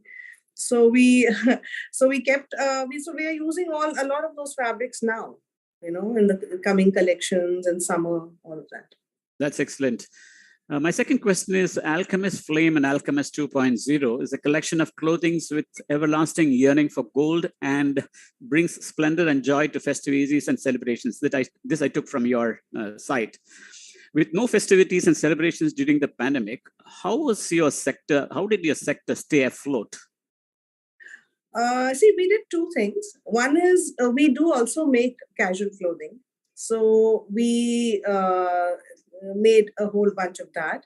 And second thing is, in fact, Alchemist, as you said, is a collection which uses a lot of, we use a gold tissue and zari tissues. That actually, we had a lot of people getting married wearing our saris. And our clothing, because we're obviously, compared to the very, very high-end designers like Sabyasachi, people were having a lot of intimate home weddings. So they ended up buying, they didn't mind buying a sari for 15,000, 20,000 to wear for their wedding, because, it was only possibly your parents and near and dear ones. So we actually, and we also went online. That was one thing which we started our online website during the pandemic. So with that gave us a huge, in fact, we were very, very pleasantly surprised to see the kind of online traction we ended up getting. So and with more people moving on to online weddings, I think there was an excellent scope for people to sort of showcase what they're wearing and the saris that they were wearing. I think that was also a plus point. Yes, but you see, the whole thing was there was no point wearing a 3 lakh lehenga. Yeah, correct. No, I am speaking of the range that you are speaking about. Yes. So that helped, and not only that, and people have sent us photographs, they've sent us, the home wedding, intimate home wedding pictures, that what we wore a shorshe sari for our special occasions. So that was very heartening, in fact. Yeah, one of the big factors is that the fashion industry took a backseat or took a hard hit during the pandemic. When do you think it will regain its old footholding? I think what has happened is it's become a very dichotomized world. So it's not going to come back to what it used to be, at least retail stores. I really would be surprised if they come back to if they do, it'll be great. But I think people have now, tasted blood, and they once they realize that an online brand is delivering quality, the convenience of shopping from your home or your desk is far more convenient, the far more happy experience. And also what happens is that people are still scared. The way Omicron suddenly came up, people are not really sitting completely they're not there's still, I think there's fear. So online shopping is here to stay, and all brands are definitely looking at a heavy online presence. So you will see a move from offline to online, increasingly moving across, because people have tasted, as you say, blood, and they know that it is easier to shop. So that trend might continue. It will continue, according to me, but it will continue with brands which have managed to create a trust factor with the buyers. Fine. Because there is also the flip side of online shopping, where you end up seeing a product and it looks so horrible when it comes to you. Yeah. Happened with my mother recently. So, and the other thing is, we've also had these things, emails and messages saying the product looks so much better when I got it in my hand. Okay, that's nice. So, that's nice. Yeah. Please stay back. My co-moderator would ask you a few questions in Hindi. They'll come soon. Yes. Miss Sucheta Jaitley. Yes, good morning, sir. Good morning. How are you? All fine, and happy Women's Day to you. Yes, we are presently in Lucknow exhibiting our creations from the House of Earthen Wall Plates. Oh, wonderful, wonderful. So my question to you is, art is an outlet to combat depression, loneliness, anger, frustrations that were intrinsic part of the pandemic. What's your take on this? Your voice is... Shall I repeat my question? I think your internet connection Can is you please repeat your question? Yeah, Your I'll voice repeat it. Yeah. My question to you is, art is an outlet to combat depression, loneliness, anger, frustrations that were intrinsic part of the pandemic. What's your take?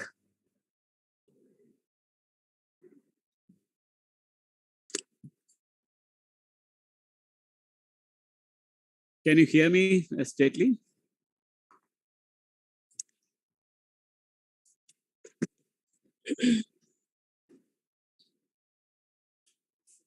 Hello, sir. The voice is breaking. Your internet connection is a bit weak. Did you hear my question? No. Can you please repeat My it? question is, art is an extremely good thing to fight loneliness, anger, frustration, and that was very much intrinsic part of the pandemic. So what do you have to say, your take on this? Yes, absolutely. You've put it so right, very beautifully put by you. Actually, like other panelists said, that we also got a lot of time to deliberate upon new designs. We went for a hiring for an NIFT designer, especially to design a new series for us, We launched a few new series, and then we went on to, teaching the girls from a distance through WhatsApp tutorials. I would create a sample plate with a video recording, and the same will be, published on a WhatsApp group with the artists. So, so we got a lot of time to deliberate, and the engagement was really very, kept us, alive. And we could tide over the difficult times because of the creative part. You're very correct. Every day we have something to look up to. Every morning, yes, a new design is coming up. Yes, ma'am is going to send a tutorial to us. So all these things really helped us. The difficulties could be put behind, and new days could be looked forward to. Yeah, earthen wall plates has wonderful handmade decorative wall plates and home decor accessories. Yes. Do you source your material from rural women? And if so, how did you keep them afloat during the COVID lockdown? Yes, absolutely, sir. We did have a physical store before the pandemic had hit. And we, in matter of 2-3 months, we did realize that things are not getting solved, in near future. So we quickly took a harsh decision of shutting it in time. And we shifted majorly on online store. and we started telling our girls that we must make your stories. We started doing picture sessions of theirs, like they used to only click for us, and they used to send us, we would approve and put the same along with the creativity. So we would publish their stories. That particular item has been made by this artisan from Madhya Pradesh. So all these important things, we got into all these things. We went online majorly. So these changes were made, but we were very fast to adapt to them. One question to you is, you have described yourself as part of a bunch of happy housewives. And how did this pandemic affect your happiness, and how did your housewives stay in this collective? Yes. So basically, all the women who are working for earthen wall plates are mothers. They are, some are not that very well educated also. They are from rural backgrounds. But they are keen learners, and they are just waiting for an opportunity to get open for them. Before pandemic, we were lucky we could train them with a physical kind of a training for 2 months. But the quality check is very important, which we could not any further do it, because we could not go back and tell them that this is the new design, you have to do these corrections. But they could understand and adapt to it, that now the onus of quality check has fallen on my shoulder. So they were, these women who are mothers, who are juggling with household duties towards their in-laws.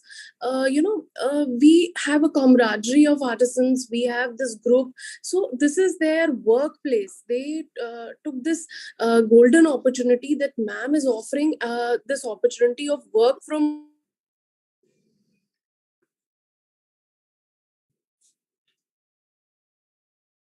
home. So we must work and to adapt that now the quality check onus is also on me. So I must stand up to it. So that ways, we are very happy working with the rural women, because they understand the importance of it, that this opportunity has been offered to me. I must live up to it. Thank you. We'll get back to you. We'll have another round of questions with you. I move on to Ms. Misha Dange. Ms. Dange, Optimis Corporate Solutions Aspiration. Can you unmute yourself? Optimis Corporate Solutions Aspiration is to empower the multitude of unemployed youth with the requisite skills and build a bridge to job opportunities leading to sustainable employment. With many losing jobs due to pandemic and a huge workforce coming from the Gulf region and other areas, how challenging was it for you to find jobs for these youngsters? Yeah, thank you for the opportunity. In fact, it was very, very challenging. For the past 2 years, what we have been observing and what, am I audible? Yes, you're audible, absolutely. So, past 2 years have been extremely challenging, because our model is we are running our centers, all over the country, presently in more than 7 states, in which we provide residential training programs, and they are like industrial tailoring, it can be retailing, security, BPOs, and various others, where we provide the employment opportunities with different industries. But what has happened, this COVID has hit us, and most of our centers have been closed down because of, obviously, like we have all the institutions, colleges, schools, everything has closed down, and so our centers also. And that has definitely hit their employment, because we were not able to give them the required training. Then there was no certification, and they were not getting enough industry interface. So now we are trying to come out of this big gap, and we have started this app where they can also log in, and from their mobiles they can get the opportunity to get trained, and they can be interviewed, they can be logging in for the employment also. So that's how we are trying to recover. But point is, we have definitely been hit, and we would have employed more than 10,000 women folks in the past 4 years, which was almost reduced to few hundreds in the past 2 years. So you can see the gap, that how it has hit us. But now we are definitely on the path of recovery, and we are trying different ways where we can instill that confidence and that motivation, because I'm sure they are still scared to come to the centers or to go outside, and they still feel comfortable in their own places. Yeah, you play an extremely important role, especially with the post-pandemic, because so many people lost their jobs, and there's still, there's a lot of unease in the society, and I think you play a major role. But my next question to you is, apart from employment, giving employment, your vision is also to skill every unemployed Indian citizen in order to create an organized workforce for the country. Did the pandemic ever dent your vision? Of course, you answered it partly. And what are you looking forward to now? So as I said earlier, pandemic has definitely given a sort of dent to our, milestones, which you were achieving every year. But that is not a deterrent. Now, like, we are devising new ways, whether it's app through your phones, because my reach is majorly in small areas, small districts, where the youth, they don't have the opportunity to go for colleges or, for higher studies or educations. They can be college dropouts, or they can be those workforce who don't have so far any opportunity. So we are trying to reach them through phone. We are trying to reach, organize all these exams and things which they can do it easily online. And also we have made also a portal where the industry can come together, they can interview them, they can be skill set matching, and then they can be taken or absorbed by those employers. So these are different things which, considering the view, because these are not sacrosanct. Tomorrow again, we can have some different scenario where again, it would not be so feasible to have that sort of contact. So we are trying to make the system foolproof, where you get the learning, then you are assessed by the different benchmarkers, you are certified, and then you can take up the employment also. So are you also connected? Are you also connected with the corporate sector? Where you have absolutely. Because so my question from you, from rural side to corporate sector, is several people feel socializing is becoming exhausting. Psychologists say quite a few people have been consulting them for anxieties surrounding socializing, especially after the lockdown. Even companies that have now made it mandatory to work from office have employees who are facing mental health issues like anxiety, depression, and distress. What's your take on this? No, definitely,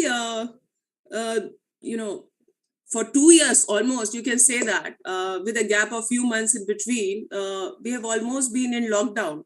And that is the first time that anybody or everybody has faced that much of a lockdown.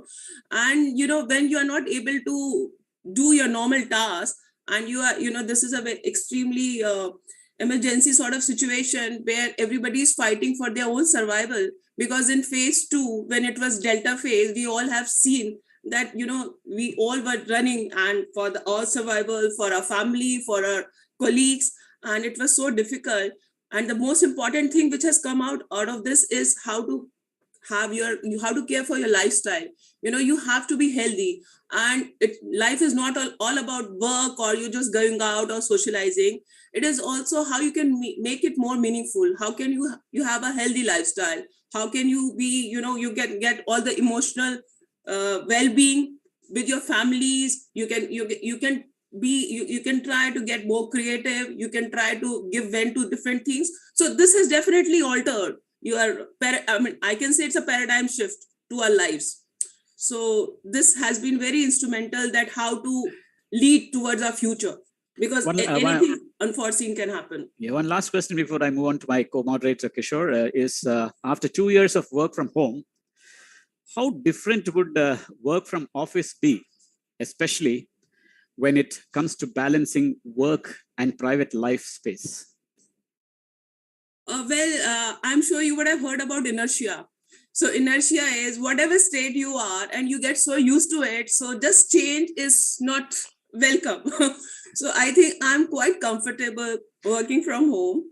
And the type of work, in fact, to save a cost, just to be frank, we have almost closed our head office also.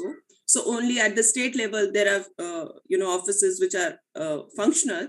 So the thing is, I'm so comfortable working from home, and I can give focus to my nutrients, what I eat, about my exercising, about other family members. So it's such a good balance. And I'm very fond of gardening also. So, I'm able to mix and match and doing so many things while working also. So I think I would prefer this mode. But yeah, occasionally if there are meetings or if I'm being required for any meeting, I do go out, I do reach out to my employees. So that works out well. So I'm just thinking of continuing this mode for another, I don't know, few years, if it gives me that sort of. Yeah. We all describe this as a comfort zone where, not just industry, but I think a comfort zone where you work from your houses. And it's wonderful having you, your viewpoint. I will now hand over the platform to my co-host, Kishore Malviya. Kishore, if you could ask the question first to Ms. Tanushree, because she wants to go early, she's not well. So you can start with Tanushree. Over to you, Kishore. Thank you mister Shankar. Tanushree ji से सवाल पूछूं उससे पहले मैं बता दूं कि हमारा ये शो दुनिया भर में लाइव देखा जा रहा है यूट्यूब और फेसबुक पर। तनुश्री जी, मेरा पहला सवाल आपसे है। बांग्ला में एक कहावत है, जेखाने बागेर भय शेखाने रात्रि भय। फैशन इंडस्ट्री जो है, जब इनको जरूरत पड़ती है बूस्ट की, उसी समय कुछ ना कुछ हो जाता है दुनिया भर में। क्या अभी जो हुआ है ये हमारे हिंदी दर्शकों को बताइए कि हम इससे उबर पाएंगे? बिल्कुल उठ पाएंगे, क्यों नहीं? क्योंकि जैसे मैंने शंकर जी से कहा कि अभी क्या है कि लोग ऑनलाइन शॉपिंग में काफी कंफर्टेबल हो गए हैं। दूसरा, उनके मेरे हिसाब से ये जो पैंडेमिक आया था उसकी वजह से हमारी इंडस्ट्री जो थी जिसमें थोड़ा करेक्शन रिक्वायर्ड था, वो आया है, क्योंकि लोगों को थोड़ी उनकी थोड़ी सी सुध वापस आई है कि जिस लेवल पे काम चल रहा था और जिस तरीके से वो बेचा जा रहा था, या तो थोड़ा कुछ चीजें मेरे हिसाब से तो बिल्कुल ही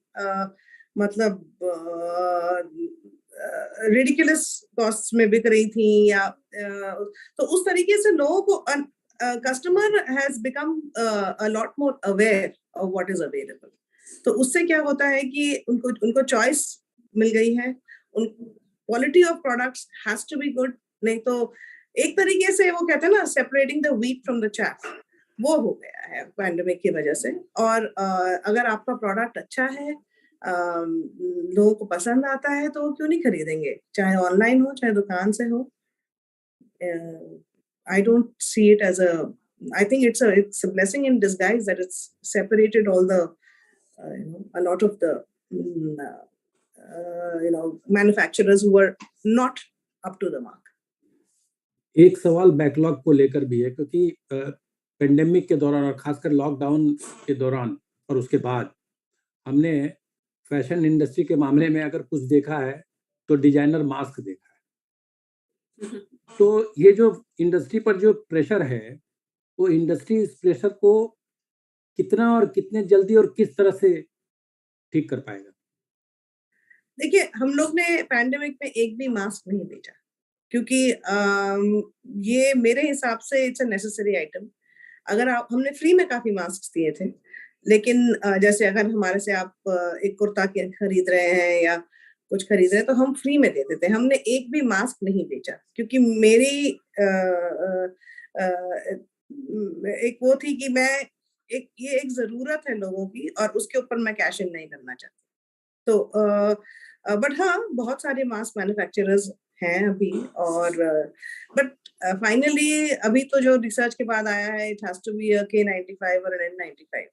तो आप ये जब आपका एक्सपर्टीज ही नहीं है तो आप उसमें क्यों घुसना चाहते हैं? ये तो एक मेडिकल रिक्वायरमेंट है इन अ वे। तो मेरे हिसाब से मास्क इंडस्ट्री उन्हीं को हैंडल करना चाहिए जिनको इसमें एक्सपर्टीज है, जिनको जानकारी है किस तरीके का मटेरियल यूज करते हैं, एक कपड़े के मास्क बना के मतलब नहीं होता है, क्योंकि उससे ना कोई प्रोटेक्शन मिलती है, ना कोई बस फैशन स्टेटमेंट है विच आई सी। हम सिर्फ सस्टेनेबल फैशन में काम करते हैं, मतलब जो हमारे जितने फैब्रिक्स हैं वो हाथ से बुने होते हैं, हाथ से बने होते हैं, तो उसमें हमारा एक इन अ वे, व्हेन आई स्टार्टेड, मैं एडवर्टाइजिंग में काम करती थी, जब मैंने सोशल क्लोथिंग स्टार्ट किया, मेरा ये उद्देश्य था कि जब कुछ नया करेंगे तो कुछ अलग करेंगे। मैं कह रही हूँ करीबन 4-5 साल पहले की बात है, जब सस्टेनेबल फैशन इतना इन वोग नहीं था, मतलब तो मेरे हिसाब से there has to be a certain ethic that you have to carry while you're doing in work in fashion industry. And making masks, I thought wasn't the correct thing. Making masks is good, but selling them is not, according to me, a very good. आपने बिल्कुल सही कहा, fashion industry से जुड़े लोगों ने designer mask नहीं बनाए। मैं तो ऐसे लोगों को भी जानता हूं जो बाथरूम फिटिंग बनाते हैं और आपदा में अवसर ढूंढने के लिए डिजाइनर मास्क बनाकर बेचने लगे। तो ये पेंडेमिक के दौरान क्या रहा फैशन स्टेटमेंट? देखिए, हमारा एक्सपीरियंस तो मैं कहूंगी अच्छा और बुरा दोनों ही रहा। मेरी नोएडा में वर्कशॉप हुआ करती थी, जो काफी बड़ी थी, बिकॉज 3 साल में हमारा काफी अच्छा एक्सपेंशन हो गया था। हम 15 स्टोर्स में अवेलेबल थे ऑल ओवर इंडिया। एंड लेकिन धीरे धीरे पैंडेमिक के साथ क्या हुआ कि रिटेल स्टोर्स बंद हो गए, और हमें हमारी हमारी नोएडा से काफी लड़के हमारे यूपी में वापस चले गए, वो डर के मारे कि आई एम टॉकिंग जब बिल्कुल शुरू में पैंडेमिक आया था। और मैं रहती हूँ गुड़गांव में, तो फिर मैंने सोचा कि गुड़गांव में शिफ्ट कर लेते हैं वर्कशॉप, क्योंकि मेरे लिए भी आसान होगा। और हमारे काफी टेलर्स को मैंने एक रूम रेंट करके दिया, 1 या 2 रूम हमने करवाए, और जो रहना चाहते थे उनको इधर ले आए हम। इससे क्या हुआ, हमारा रेंट कम हो गया, दूसरा हमारा मेरे कम्यूट में भी काफी पैसे लगते थे, वो भी कम हो गया। तीसरा, हर एक स्टेट का अलग होता है। यूपी स्टेट में काफी रिस्ट्रिक्शंस थे compare to Delhi state and Haryana state. So उसमें everything started working for us, मतलब हमारे इट वर्किंग, वो मूव करके हमने एक तो हमारा कॉस्ट कम कर लिया। हमारे लड़के जो, देखिए हमारी इंडस्ट्री में कोई वर्क फ्रॉम होम नहीं होता है, क्योंकि हाथ का जो सिलाई करेंगे, जो कटिंग करेंगे, वो घर से तो नहीं कर सकते वो सब, उनको स्पेशलाइज्ड मशीन्स चाहिए, स्पेशलाइज्ड। तो इसलिए हमने हमारी वर्कफोर्स को करीबन 60% करके हम काम करते रहे, कंटिन्यू करते रहे, जितना हमें अलाउंस मिला करने का। तो एंड ऑनलाइन हमने शुरू कर दिया, तो वो हमारे लड़कों को सपोर्ट करता था in the sense it used to help me pay salaries at least, if not the rents. Thank you Tanushree ji, तबीयत खराब होने के बावजूद आपने हमें समय दिया। और आप सॉरी, मुझे एक्चुअली कल थोड़ी बहुत ही खराब हो गई थी मेरी तबीयत, इसीलिए आप जल्दी ठीक हो जाएं। Thank you very much. Thank you very much. मेरा अगला सवाल सहाना अहमद जी से। कोविड की वजह से टूरिज्म सेक्टर का बुरा हाल है, ये तो हाल रहा, ये तो सबको पता है, लेकिन रूरल टूरिज्म की स्थिति और ज्यादा खराब रही। अभी क्या स्थिति है आपके अनुसार? Thank you mister Mallya. जैसे कि मैंने पहले भी बोला, अभी डोमेस्टिक टूरिज्म और रूरल टूरिज्म पे काफी लोगों का ध्यान आया है in the last 2 years। In fact एक बहुत ही प्रोमिनेंट मीडिया पर्सन है, जिन्हें जब मैंने स्टार्ट किया ये काउंसिल, तो उन्होंने मुझे कहा कि ये क्या है, रूरल टूरिज्म क्या है, मैंने तो कभी सुना भी नहीं। तो मैंने कहा आप बस में बैठ के कभी गए होंगे किसी आम के बागान में पिकनिक मनाने, तो अगर आप शहर से दूर गए हैं, किसी रूरल एरिया में गए हैं, तो वो भी एक रूरल टूरिज्म ही है। तो रूरल टूरिज्म में बहुत सारी एरियाज है, जैसे कि हमने एक सेशन किया था फिल्म टूरिज्म के ऊपर। तो हमने ऐसे फिल्म मेकर्स को बुलाया जो कि गांव में जाके शूटिंग करते हैं। तो वन ऑफ द थिंग्स जो हमारे काउंसिल में होता है कि हम रिकमेंडेशंस देते हैं अलग अलग इंडस्ट्रीज को, या हम रेलेवेंट स्टेक होल्डर्स की बात पहुंचाते हैं मिनिस्ट्रीज तक। तो हमने एक सेट ऑफ रिकमेंडेशंस बनाए फॉर द कल्चर मिनिस्ट्री। मैं आपको एक खाली एग्जांपल दे रही हूँ। तो बहुत सारे एरियाज है, जैसे होम स्टेज है, जैसे एग्री टूरिज्म है, जैसे कि eco tourism, community based tourism, जो भी उसे बोलिए। जब मैंने ये काउंसिल स्टार्ट किया तो पहला मुझे जो मेल आया था वो उत्तराखंड से आया था, और जो जनाब ने मुझे ईमेल किया था, उन्होंने मुझे एक वीडियो भेजा जिसमें कि 2 स्पेनिश लड़कियां उत्तराखंड के एक गांव में जाके हल चला रही है या वो मिट्टी के चूल्हे में खाना बना रही हैं। तो ये जो ऑथेंटिक एक्सपीरियंस है वो उन्होंने कैप्चर किया था, और उस वीडियो पे 6 मिलियन से ज्यादा हिट्स थे, व्यूज थे। तो आप समझ सकते हैं कि ये जो ऑथेंटिक एक्सपीरियंस है गांव में जाके रहने का, ये काफी पॉपुलर पहले से ही था, बट क्योंकि पैंडेमिक में लोग बाहर नहीं जा पा रहे थे देश से, तो उन्होंने हमारी जो वाइस प्रेसिडेंट है लक्ष्मी शरद, वो रिस्पॉन्सिबल टूरिज्म सोसाइटी की ब्रांड एम्बेसडर भी हैं, तो उन्होंने एक फ्रेज कॉइन किया है जिसको बोलते हैं बैकयार्ड टूरिज्म। तो हम पहली बार, शायद काफी लोग ऐसे हैं जो, अच्छा हम बैंगलोर में रहते हैं तो हम बैंगलोर से केरला ना जाके या कश्मीर ना जाके, क्यों ना बैंगलोर के आसपास ही जो गांव हैं उनको एक्सप्लोर करें। तो इस तरह का जो ये जो पर्सपेक्टिव है ये लोगों में आया है, तो ये तो एक अच्छा ट्रेंड है मेरे हिसाब से रूरल टूरिज्म के लिए। हमारे काफी सारे काउंसिल्स, कुल मिला के हमारे 20 काउंसिल्स स्टेट्स और यूटीज में है, और एक हमारा नेशनल काउंसिल है। तो हमारा काफी एक जोर नॉर्थ ईस्ट पे भी है। नॉर्थ ईस्ट एक ऐसा रीजन है हमारी कंट्री का जो मेन स्ट्रीम में नहीं था। आई मीन ऑफ कोर्स लोगों को पता है, लोग जानते हैं मेघालय बहुत सुंदर है, या हॉर्नबिल फेस्टिवल में जाना बहुत कूल बात है, बट पहली बार मुझे जो फीडबैक मिला है उसके हिसाब से कि लोग ज्यादा से ज्यादा सोच रहे हैं। इनफैक्ट मिनिस्ट्री ऑफ टूरिज्म भी रूरल टूरिज्म और नॉर्थ ईस्ट टूरिज्म पे काफी ज्यादा अभी ध्यान दे रहे हैं। तो ये तो कुछ पॉजिटिव आई वुड से ट्रेंड्स आए हैं। ये बात तो आपने बिल्कुल सही कहा कि जो रूरल बैकग्राउंड पर फिल्में बनती हैं वो हिट भी होती हैं, चाहे वो शोले हो, चाहे नदिया के पार हो। ये आपने बिल्कुल आपने सही कहा। लेकिन जो आज स्थिति है रूरल टूरिज्म सेक्टर की, आपको लगता है कि इसमें सरकारी मदद की जरूरत है, एक नई पॉलिसी की जरूरत है? बिल्कुल सर, सरकारी मदद की तो हमेशा जरूरत रहती है। तो पब्लिक जो पीपीपी जिसे हम कहते हैं, उसकी तो हमेशा से ही जरूरत रही है। बहुत अच्छी बात यह है कि लास्ट ईयर जून में मिनिस्ट्री ऑफ टूरिज्म ने एक draft national strategy and policy निकाला था, जिसमें उन्होंने सबसे सजेशंस मांगे थे, और वो बिल्कुल रूरल टूरिज्म पे ही फोकस करता था। तो उसमें काफी सारे फोकस एरियाज भी उन्होंने बताए जिस पे हमें काम करने की जरूरत है। कुछ दिनों पहले एक मुझे व्हाट्सएप मैसेज आया, ये ऑफिशियल मेमो अभी तक आया नहीं है, जो कि तो इस बारे में मैं ऑफिशियली कुछ कमेंट अभी नहीं कर पाऊंगी, लेकिन वो व्हाट्सएप मैसेज में मिनिस्ट्री ऑफ माइनॉरिटी अफेयर्स वो चाहते हैं कि अलग अलग स्टेट डिपार्टमेंट्स ऑफ टूरिज्म के साथ मिलके Vishwakarma art and craft villages वो बनाना चाहते हैं 500 अक्रॉस इंडिया।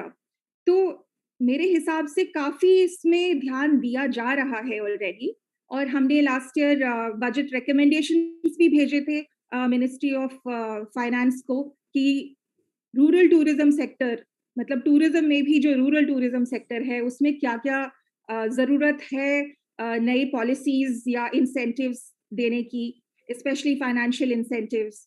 तो मेरे हिसाब से ध्यान तो काफी इस पे दिया जा रहा है। Thank you Sahana ji. Rural tourism के बाद रूरल एम्प्लॉयमेंट पे आते हैं। सुचेता जी, मेरा सवाल आपसे है कि रूरल एम्प्लॉयमेंट की हालत तो पहले से ही खराब है, पेंडेमिक ने और हालत खराब कर दी। पहले से ही लोग गांव छोड़ शहर की ओर भाग रहे हैं नौकरी के लिए, गांव में नौकरी है नहीं। पेंडेमिक ने और भी मुश्किल खड़ी कर दी है। क्या समाधान है इसका? नमस्ते किशोर जी, थैंक यू ये क्वेश्चन के लिए। देखिए, पेंडेमिक में जो हमने लहर देखी है कि लोग शहर से क्योंकि उन्हें कोई व्यवस्था दिखी नहीं, बड़े शहर कैसे कोलैप्स हुए हैं, इंफ्रास्ट्रक्चर हम सब ने देखा है कि बल्कि अभी दिल्ली और बड़े शहरों में कैसे हॉस्पिटल्स की कमी पड़ी और गांव के लोगों ने पलायन वापस किया है गांव की तरफ पेंडेमिक की इस लहर पे। पूरे में हमने देखा है कि न्यूज चैनल्स पे कैसे पैदल ही निकल गए पर गांव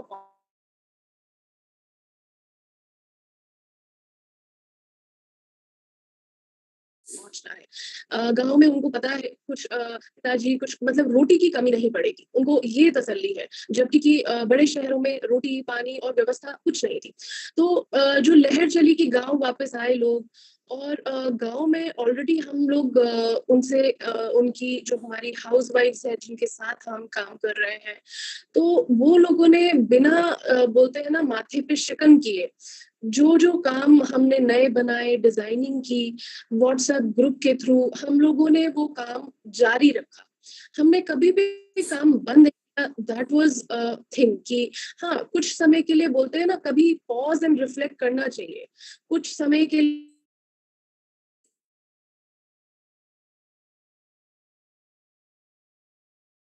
हम लोग उतना उतना तीव्रता या जो भी मतलब हम आहिस्ता आहिस्ता बढ़ते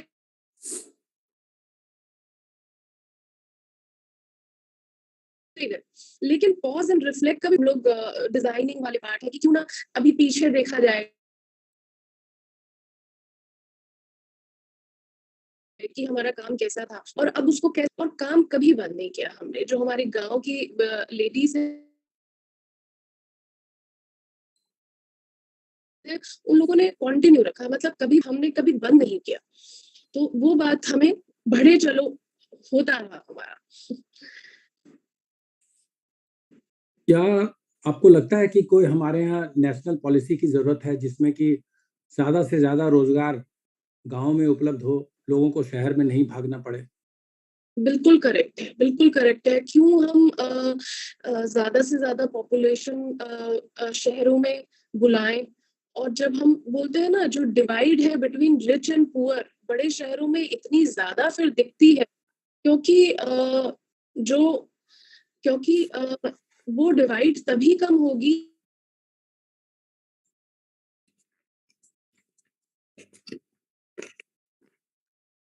कि जो इंसान जहाँ का रहने मिल रहा है, एंड पॉलिसीज ऐसी होनी चाहिए कि उसको ये रुख ना करना पड़े। और वहां पे शुरू में कम पैसों में थोड़ा शोषण भी होता है। हम देखते हैं घरों में कितनी बार केसेस आते हैं कि अनएजुकेटेड लोगों से दिन रात काम करवाया जाता है।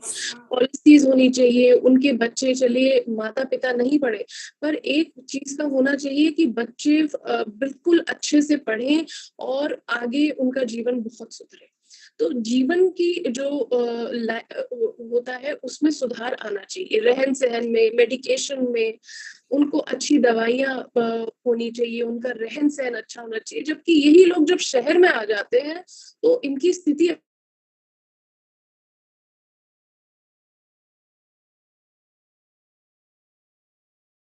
अच्छी नहीं होती, इनकी स्थिति वहां गाँव में ही शोषण होएगा।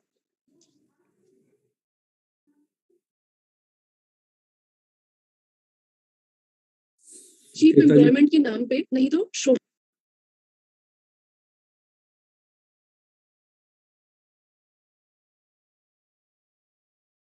सुचिता जी, मुझे लगता है आपका इंटरनेट कनेक्शन बहुत कमजोर है, इसलिए बार बार ऑडियो रुक जाता है बीच में। मेरा अगला सवाल मिशा डांगे जी से। हाँ जी, हाँ जी, एक्चुअली मैं ट्रैवल कनेक्टिविटी नहीं आ रही है, तो आप मेरे आप कंप्लीट करिए, आप कंप्लीट करिए। कुछ सुन पाए थे? You can probably switch off your video, then you'll be more clear. The bandwidth will be lower then. Okay okay. So आप मुझे सुन पाए थे? जी जी। Okay okay. तो जैसे कि मैंने बताया कि शहरों में इनका शोषण ना हो, जहाँ की रहने वाले हैं वहीं इनको अच्छी मेडिकेशन मिले, इनके बच्चों को एजुकेशन मिले, ऐसी पॉलिसीज जरूर होनी चाहिए। नहीं तो एम्प्लॉयमेंट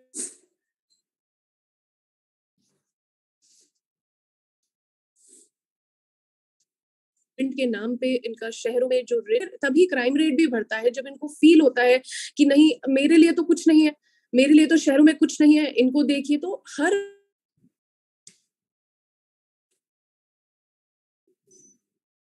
इंसान देखता है, उसकी भी आंखें हैं, नहीं हो पा रहा है गुजर बसर, तभी वो क्राइम की तरफ बढ़ता है। तो जहां जो रहने वाला है हमें नियोजित करना चाहिए, हमें देखना चाहिए कि उसकी लुक आफ्टर, उसकी भरण पोषण उसी गांव में हो। तो ऐसी पॉलिसीज होनी चाहिए, पलायन ज्यादा नहीं होना चाहिए।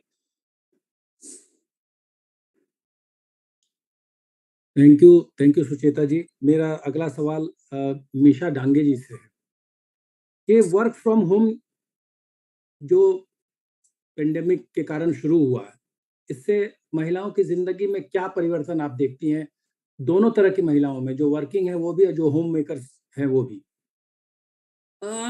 किशोर जी, काफी ज्यादा चेंजेस आए हैं कोविड के दौरान, हम लोगों ने देखा है। वर्क फ्रॉम होम में रूटीन पूरा चेंज हो गया है। अब जो महिलाएं काम पे जाती थी, जो ऑफिस के लिए निकलती थी, उनके लिए एक तरह से कंफर्ट जोन भी आ गया है, बिकॉज अब वो अपने अपने हेल्थ का, अपने फैमिली मेंबर्स का, उसको बैलेंस कैसे कर सकते हैं, वर्क लाइफ और फैमिली लाइफ और घर की, मतलब सारी चीजों को आप देख भी सकते हैं और काम भी कर सकते हैं। तो उस वे में आपकी प्रोडक्टिविटी भी बढ़ गई है।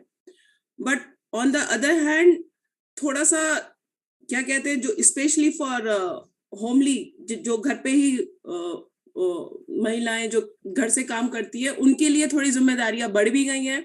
बिकॉज आप देखेंगे बच्चे स्कूल नहीं जा रहे हैं, उनके हस्बैंड ऑफिस नहीं जा रहे हैं, तो घर में ही अब हमेशा अगर है तो वो खाने से लेके सब कुछ मैनेज करना, तो पूरा 24/7 उनको लग रहा है कि हमारा काम तो बहुत ज्यादा बढ़ गया है। तो इसलिए दोनों ही टाइप की सिचुएशन है। अच्छी बात भी हो गई है, बुरी बात भी हो गई है, क्योंकि कोई आउटलेट नहीं है, कुछ बाहर नहीं जा पा रहे हैं। और जो वर्किंग वुमेन है उनके लिए एक कंफर्ट जोन आ गया है, काफी कुछ वो घर से ही कर सकती हैं। अपने एक्सरसाइज को भी टाइम दे सकती हैं, अपने खाने का भी ध्यान रख सकती हैं, अपने बच्चों का भी ध्यान कर सकती हैं, काम भी कर सकती हैं। तो मिक्स्ड ही बातें हैं, बिकॉज कम्यूटिंग टाइम जितना होता था, स्पेशली आप सिटीज में देखिए, कम से कम एक डेढ़ घंटा लग जाता है वो उस वातावरण में ड्राइव करके पहुंचना जहां पे भी जा रहे हैं, फिर आना, तो वो सारा टाइम सेव हो रहा है एक तरीके से। तो इस मामले में मेरे को लगता है कि अच्छी बात भी है। मिशा जी, हमने एक बात नोटिस की है कि कुछ महिलाओं ने इंस्पायर्ड होकर ये सोचना शुरू कर दिया, जो होम मेकर्स हैं, कि अरे वर्क फ्रॉम होम अगर है तो मैं भी कर सकती हूँ, घर के काम के अलावा भी मैं कर सकती हूँ, भले ही पार्ट टाइम करूँ, मैं भी कर सकती हूँ। आपने ऐसा महसूस किया क्या? एक्चुअली किशोर जी, आजकल जो सिनेरियो है वो काफी चेंज हो गया है। जो ट्रेडिशनल जॉब रोल्स होते थे, जिसमें आपको ऑफिस जाके या वहां पे जाके ही काम होता था, या अपनी कंपनी में जाके या इंडस्ट्री में जाके, वो आजकल का सारा जमाना ऑनलाइन हो गया है। तो इतनी ज्यादा अपॉर्चुनिटीज हैं, बिकॉज आजकल देखिए ना, सारा ट्रेंड, चाहे आपका लर्निंग का हो, चाहे आपका एजुकेशन का हो, चाहे आपका मार्केटिंग का हो, चाहे आपका एंटरप्रेन्योरशिप का हो, सब कुछ ऑनलाइन हो गया है, डिजिटल एरा में है। तो उनके पास इतनी ज्यादा अपॉर्चुनिटी है जो कि पहले नहीं थी, कि वो इन्फ्लुएंसर बन जाए, वो कुछ क्रिएटिव कंटेंट लिखें, वो किसी बारे में अपना रुझान लिखें, कुछ भी करें ऑनलाइन। तो अब अपॉर्चुनिटीज है। इवन सारा का सारा अपना बिजनेस ऑनलाइन चला सकते हैं आज की डेट में। इतने सारे मार्केट प्लेटफॉर्म्स हो गए, तो चीजें बिल्कुल शिफ्ट हो गई हैं। तो अपॉर्चुनिटीज हाउसिंग, वर्क वाइफ्स के लिए जो इतनी ज्यादा आई हैं, जो कि पहले नहीं थी। तो मेरे ख्याल से हम आने वाले समय में यह परिवर्तन और ज्यादा देखेंगे। तो आप कॉर्पोरेट्स को कुछ सुझाव देंगे कि वो इस तरह के कुछ प्रोग्राम, इस तरह के कुछ प्रोजेक्ट्स लाएं, जो जिसमें कि होम मेकर्स को काम मिले, पार्ट टाइम काम मिले, 2-4 घंटे का काम मिले? बिल्कुल नहीं, इनफैक्ट काफी सारी कंपनीज ऐसा काम कर भी रही हैं। जितनी बड़ी कंपनीज हैं वो ऐसा प्रोजेक्ट्स लेके आती हैं, जिसमें वो हाउसवाइफ्स के व्यूज पूछती हैं, जो उनके कुछ प्रोडक्ट्स होते हैं उसके बारे में रिव्यूज लिखें वो, या उसके बारे में अपनी बातें बताएं, इसको कैसे ज्यादा और क्रिएट किया जा सकता है। तो ऐसे सारे ओपिनियन पोल्स भी आते हैं उनके लिए, काफी कुछ उनके बिहेवियर ट्रेंड्स को समझने के लिए कंपनीज काफी कुछ कर रही हैं, चाहे इवन फाइनेंशियल इंस्ट्रूमेंट्स, हेल्थ से लेके कंज्यूमर ड्यूरेबल्स, सारी कंपनीज हैं उनको फोकस करके अपना सारा मार्केटिंग प्लान बना रही हैं। सहाना जी, एक आखिरी सवाल आपसे है जी। ये रूरल टूरिज्म की जो बात होती है, लोग अभी तक एक्सेप्ट नहीं करते हैं इसको कि रूरल टूरिज्म जैसी कोई चीज एग्जिस्ट भी करती है। मतलब खेत खलियान देखना और ताजमहल देखने को का वो जब कंपेयर करते हैं तो खेत खलियान और आम बगीचे, जैसा आपने जिक्र किया कि मलिहाबाद के बगीचे देखें आम के, और चॉइस हो कि ताजमहल देखें, तो ताजमहल दूसरी बार देखना भी पसंद करते हैं। तो इसको प्रमोट करने के लिए, रूरल टूरिज्म को प्रमोट करने के लिए क्या किया जाना चाहिए? किशोर जी, बिल्कुल सही कहा आपने। और ज्यादातर देखा जाता है कि गोवा में या उत्तराखंड में या नॉर्थ ईस्ट में, सिक्किम में काफी फॉरेनर्स जाते हैं गांव में इंडियन ऑथेंटिक विलेज लाइफ को एक्सपीरियंस करने के लिए। बट हमारे खुद के लोगों को इसकी उतनी ज्यादा वैल्यू नहीं है, क्योंकि ये तो बस हमारे बैकयार्ड में है, इसको क्या देखना। देसी मुर्गी। हाँ जी, बिल्कुल। तो इसको सबसे बढ़िया तरीका, जो मिस दांगे ने भी कहा इससे पहले, इन्फ्लुएंसर्स जो है आजकल सोशल मीडिया पे, वो एक बहुत ही अच्छा माध्यम है जिसके थ्रू हम इस चीज को कूल बना सकते हैं।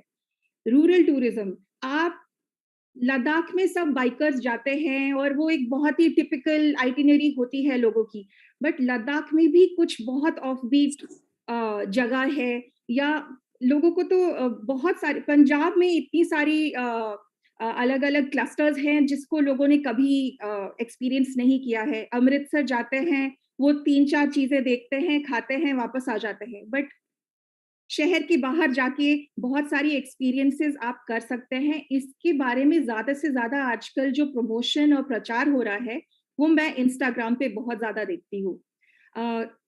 ये जो ऑफ बीट टूरिज्म है, इसको कूल बनाने का सबसे अच्छा माध्यम मेरे हिसाब से तो ये है। और इसको हम एज अ काउंसिल, जो विकी की दूसरी काउंसिल्स है, हम 160 सेक्टर्स है कुल मिला के, बाकी काउंसिल्स उतना इंस्टाग्राम पे ध्यान नहीं देते हैं, बट मैंने सोचा कि हमें एज अ काउंसिल, बिकॉज हमारा सेक्टर स्पेसिफिक जो काम है उसको हम अगर ज्यादा से ज्यादा लोगों तक अवेयरनेस क्रिएट करना चाहते हैं इसके बारे में, या इसको बताना चाहते हैं कि अच्छा ये बड़ी कूल चीज है, तो एक तो हमने इंस्टाग्राम पे थोड़ा ज्यादा ध्यान दिया है। और मेरे काउंसिल में ऐसे बहुत सारे लोग हैं जो कि बहुत ही नामी ब्लॉगर्स हैं, ट्रैवल राइटर्स हैं।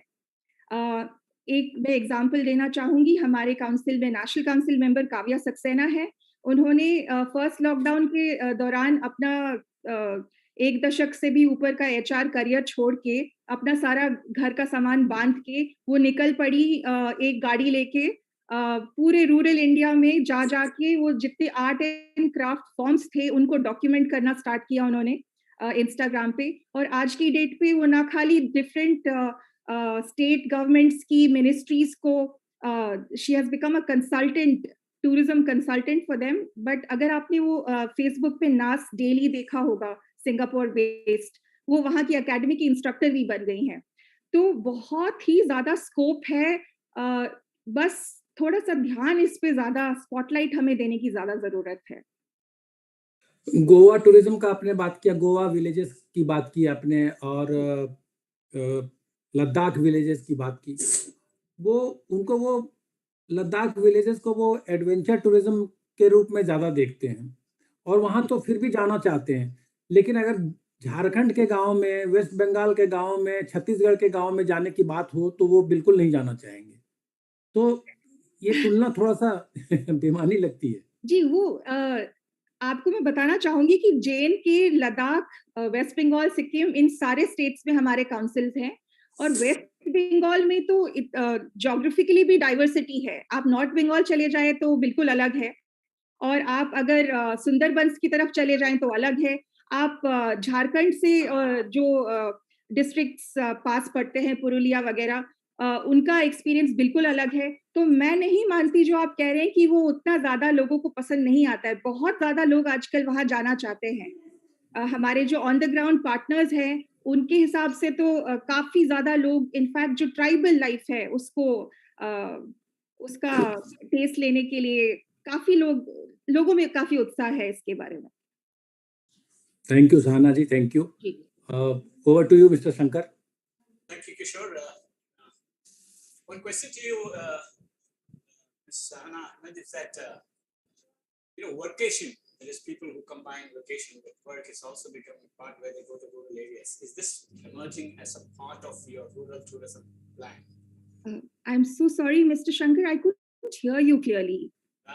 Workation, the people who combine work with vacation, they generally go out to rural areas. So is this becoming a vertical of rural tourism? Yes, in fact, my own council members, as I told you, many of them are bloggers, travel writers. They do this a lot. The only limitation and challenge here is the connectivity, the network issues that they face. Otherwise, in my own council, people are going to the remotest parts of India and they're writing about those. And yes, this trend of staycations, workations, of course, it's really catching on. Apart from work, what are the things that people should be careful of, should look out for when they go to, when they opt for rural tourism? Because the urban tourism is well publicized, but rural tourism, there might be surprises. So what should we actually look out for? Okay, apart from the obvious things like security of especially women travelers, I would say one thing that we must really focus on is the cultural sensitivity part of it. When you are going to somebody's house to live there in their homestays or B&Bs, we must respect the local culture, which a lot of people forget. Also, apart from that, our council has started an initiative called Green Buddies, where we partner with different schools to teach school students about responsible tourism, because I feel that we have a long way to go when it comes to not littering, for example, the appropriate clothing to be worn. If you're going for a safari, do not wear loud clothes, do not litter, do not make too much noise, be respectful of the local culture. These sound very obvious, but a lot of people do not follow this. And we felt that the best way to really get our word across to people was to focus on the kids, because children are the change maker. If they see the adults doing something wrong, they're the first to say, do not do that, mama. Put the Lay's packet or the PET bottle in the garbage bin. Do not just throw it somewhere. I mean, very small things. Do not pour more water than you need in a glass when you go to a restaurant. Very small things, which we also have a Green Buddies pledge at the end of all the sessions, where very simple sentences all the kids are made to say, like, I am a friend of the earth, I will take care of the earth, I will make other people care for the earth, etc. So I feel that we must really have more sensitivity towards local cultures. Yeah, that's nice. Now, before we move on to, I'll just ask one more question to all of you. Is Mr. Sucheta Jaitley, are you there with us? Yes. Yeah, Sucheta, you have an army background. You've been moving around. Which do you think, which state in India is the most colorful? And of course, compared to the world, where is India in so far as color and splendor in art is concerned? So in terms of art, this has been my endeavor as an army wife. Wherever I'm traveling, I'm trying to teach the rural pockets in those areas. So, despite of having this kind of a constraint that every 2 years I have to uproot myself, so I could have got into a Kashi position ki I cannot continue because I'm moving. This is the business can't survive. I took it as a challenge, and I wherever I go, I try to train and teach girls from the rural pockets. So this way, I am trying that I add the colors to whichever place I go. So far, I love in terms of color. I answered that I am trying to spread it. But in terms of the environment, I loved Madhya Pradesh. How it is so open. I can see cows. I can see. Actually, I can connect with the open areas, the absolute basics of villages I have seen there. And there is some ignorances also which I try to teach them, that you must not you must not show cruelty towards animals and all, which breaks my heart when I see that villages people are little bit ignorant also. So we are trying to every possible way that you should be generous towards animals, and you should we have seen practices like they might take bath in open, trying to I'll just comment is that I think all three of you are connected. Ms. Sucheta, you all love rural areas, and Ms. Sahana, you can encourage people going to rural areas, and Ms. Dange, I think you can provide more employment in rural areas where people are dying for employment. I think all three of you are connected in some way or the other, whether it is art, whether it is tourism, or whether it is employment. So it was wonderful having all of you in this particular session. I think it was excellent, and thank you very much. And we move forward, and I'm really looking forward to these rural things, because I stay in a rural area. That for the last few years I've been staying here. Thank you very much, and once more, happy Women's Day to all of you. Wonderful having you. Thank you very much. Thank you. We now move on to the session intro video.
Welcome back. We now move on to the third session.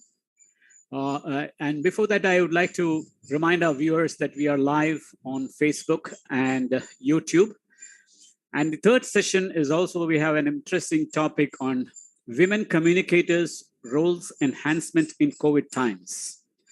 And we have with us Ms. Parul Chand, Editor-in-Chief, PR Moment. We have Ms. Aisha Banerjee. She'll be joining us, freelance senior journalist. And then we have Ms. Meena, senior sub-editor at Dainik Bhaskar. So my first question to you, Ms. Parul Chand, would be that the PR movement, the PR relation, the public relations, is an important role that could play, has an important role to play, especially when we are coming out of COVID times.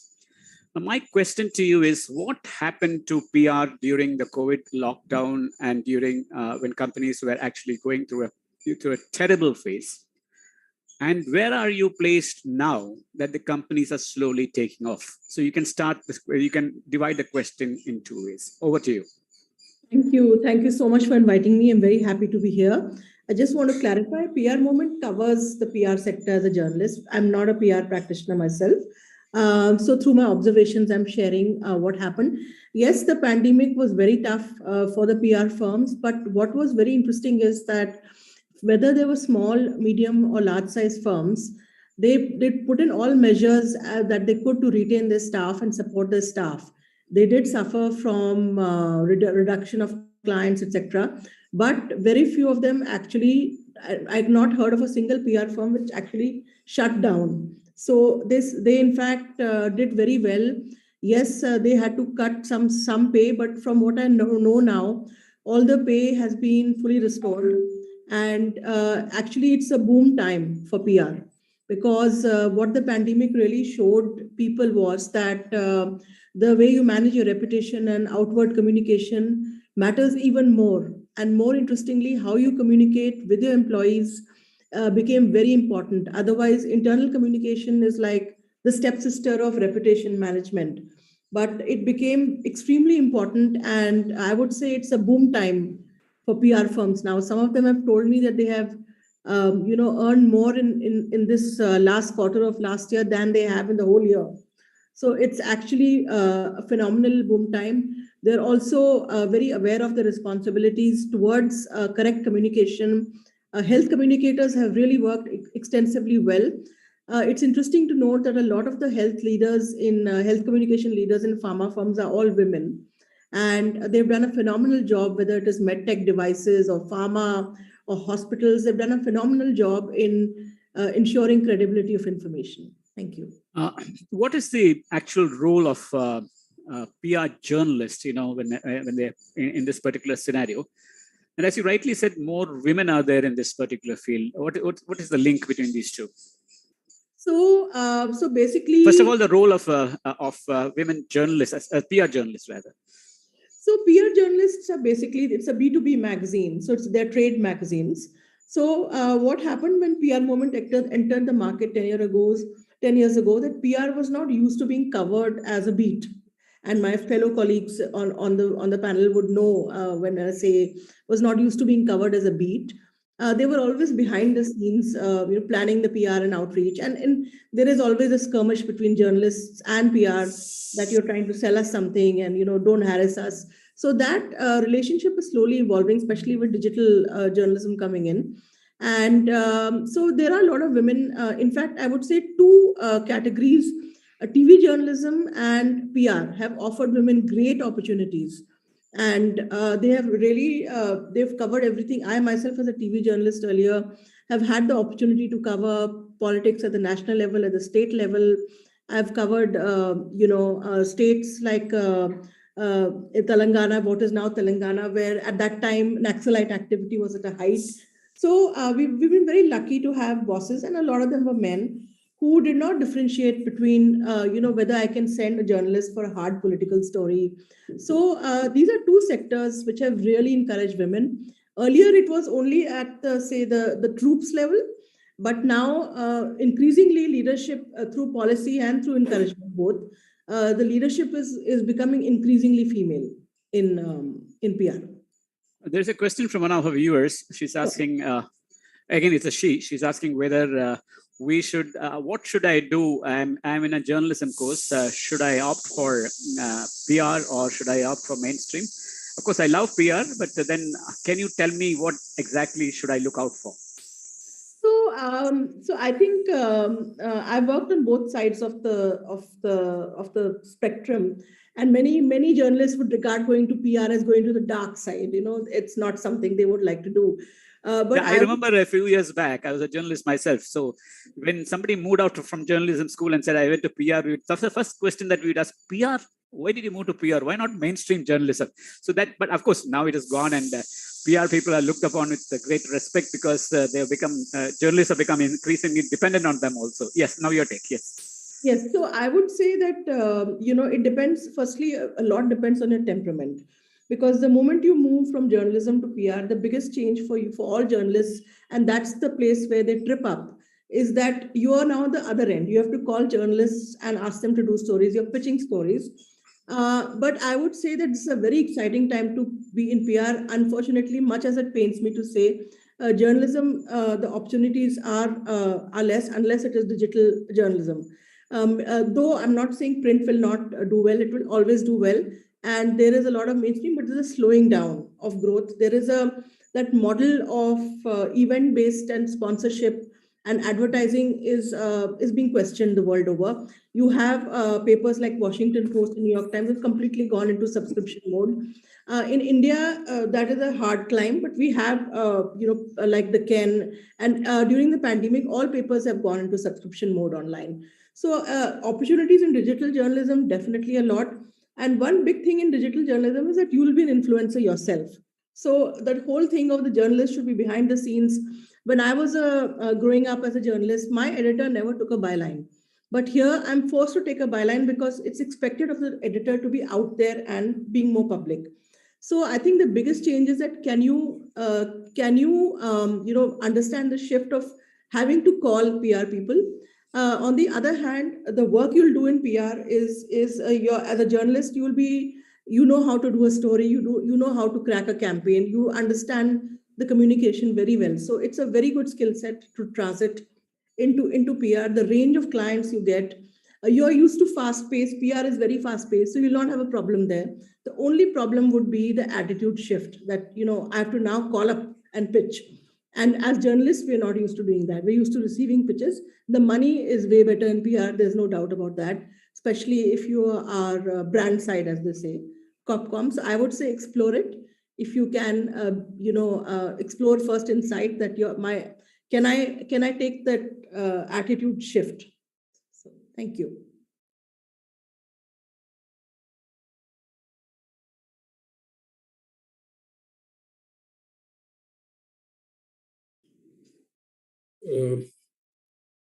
मुझे लगता है Shankar sir से network टूट गया है हमारा, तो मैं आगे बढ़ाता हूँ इसको।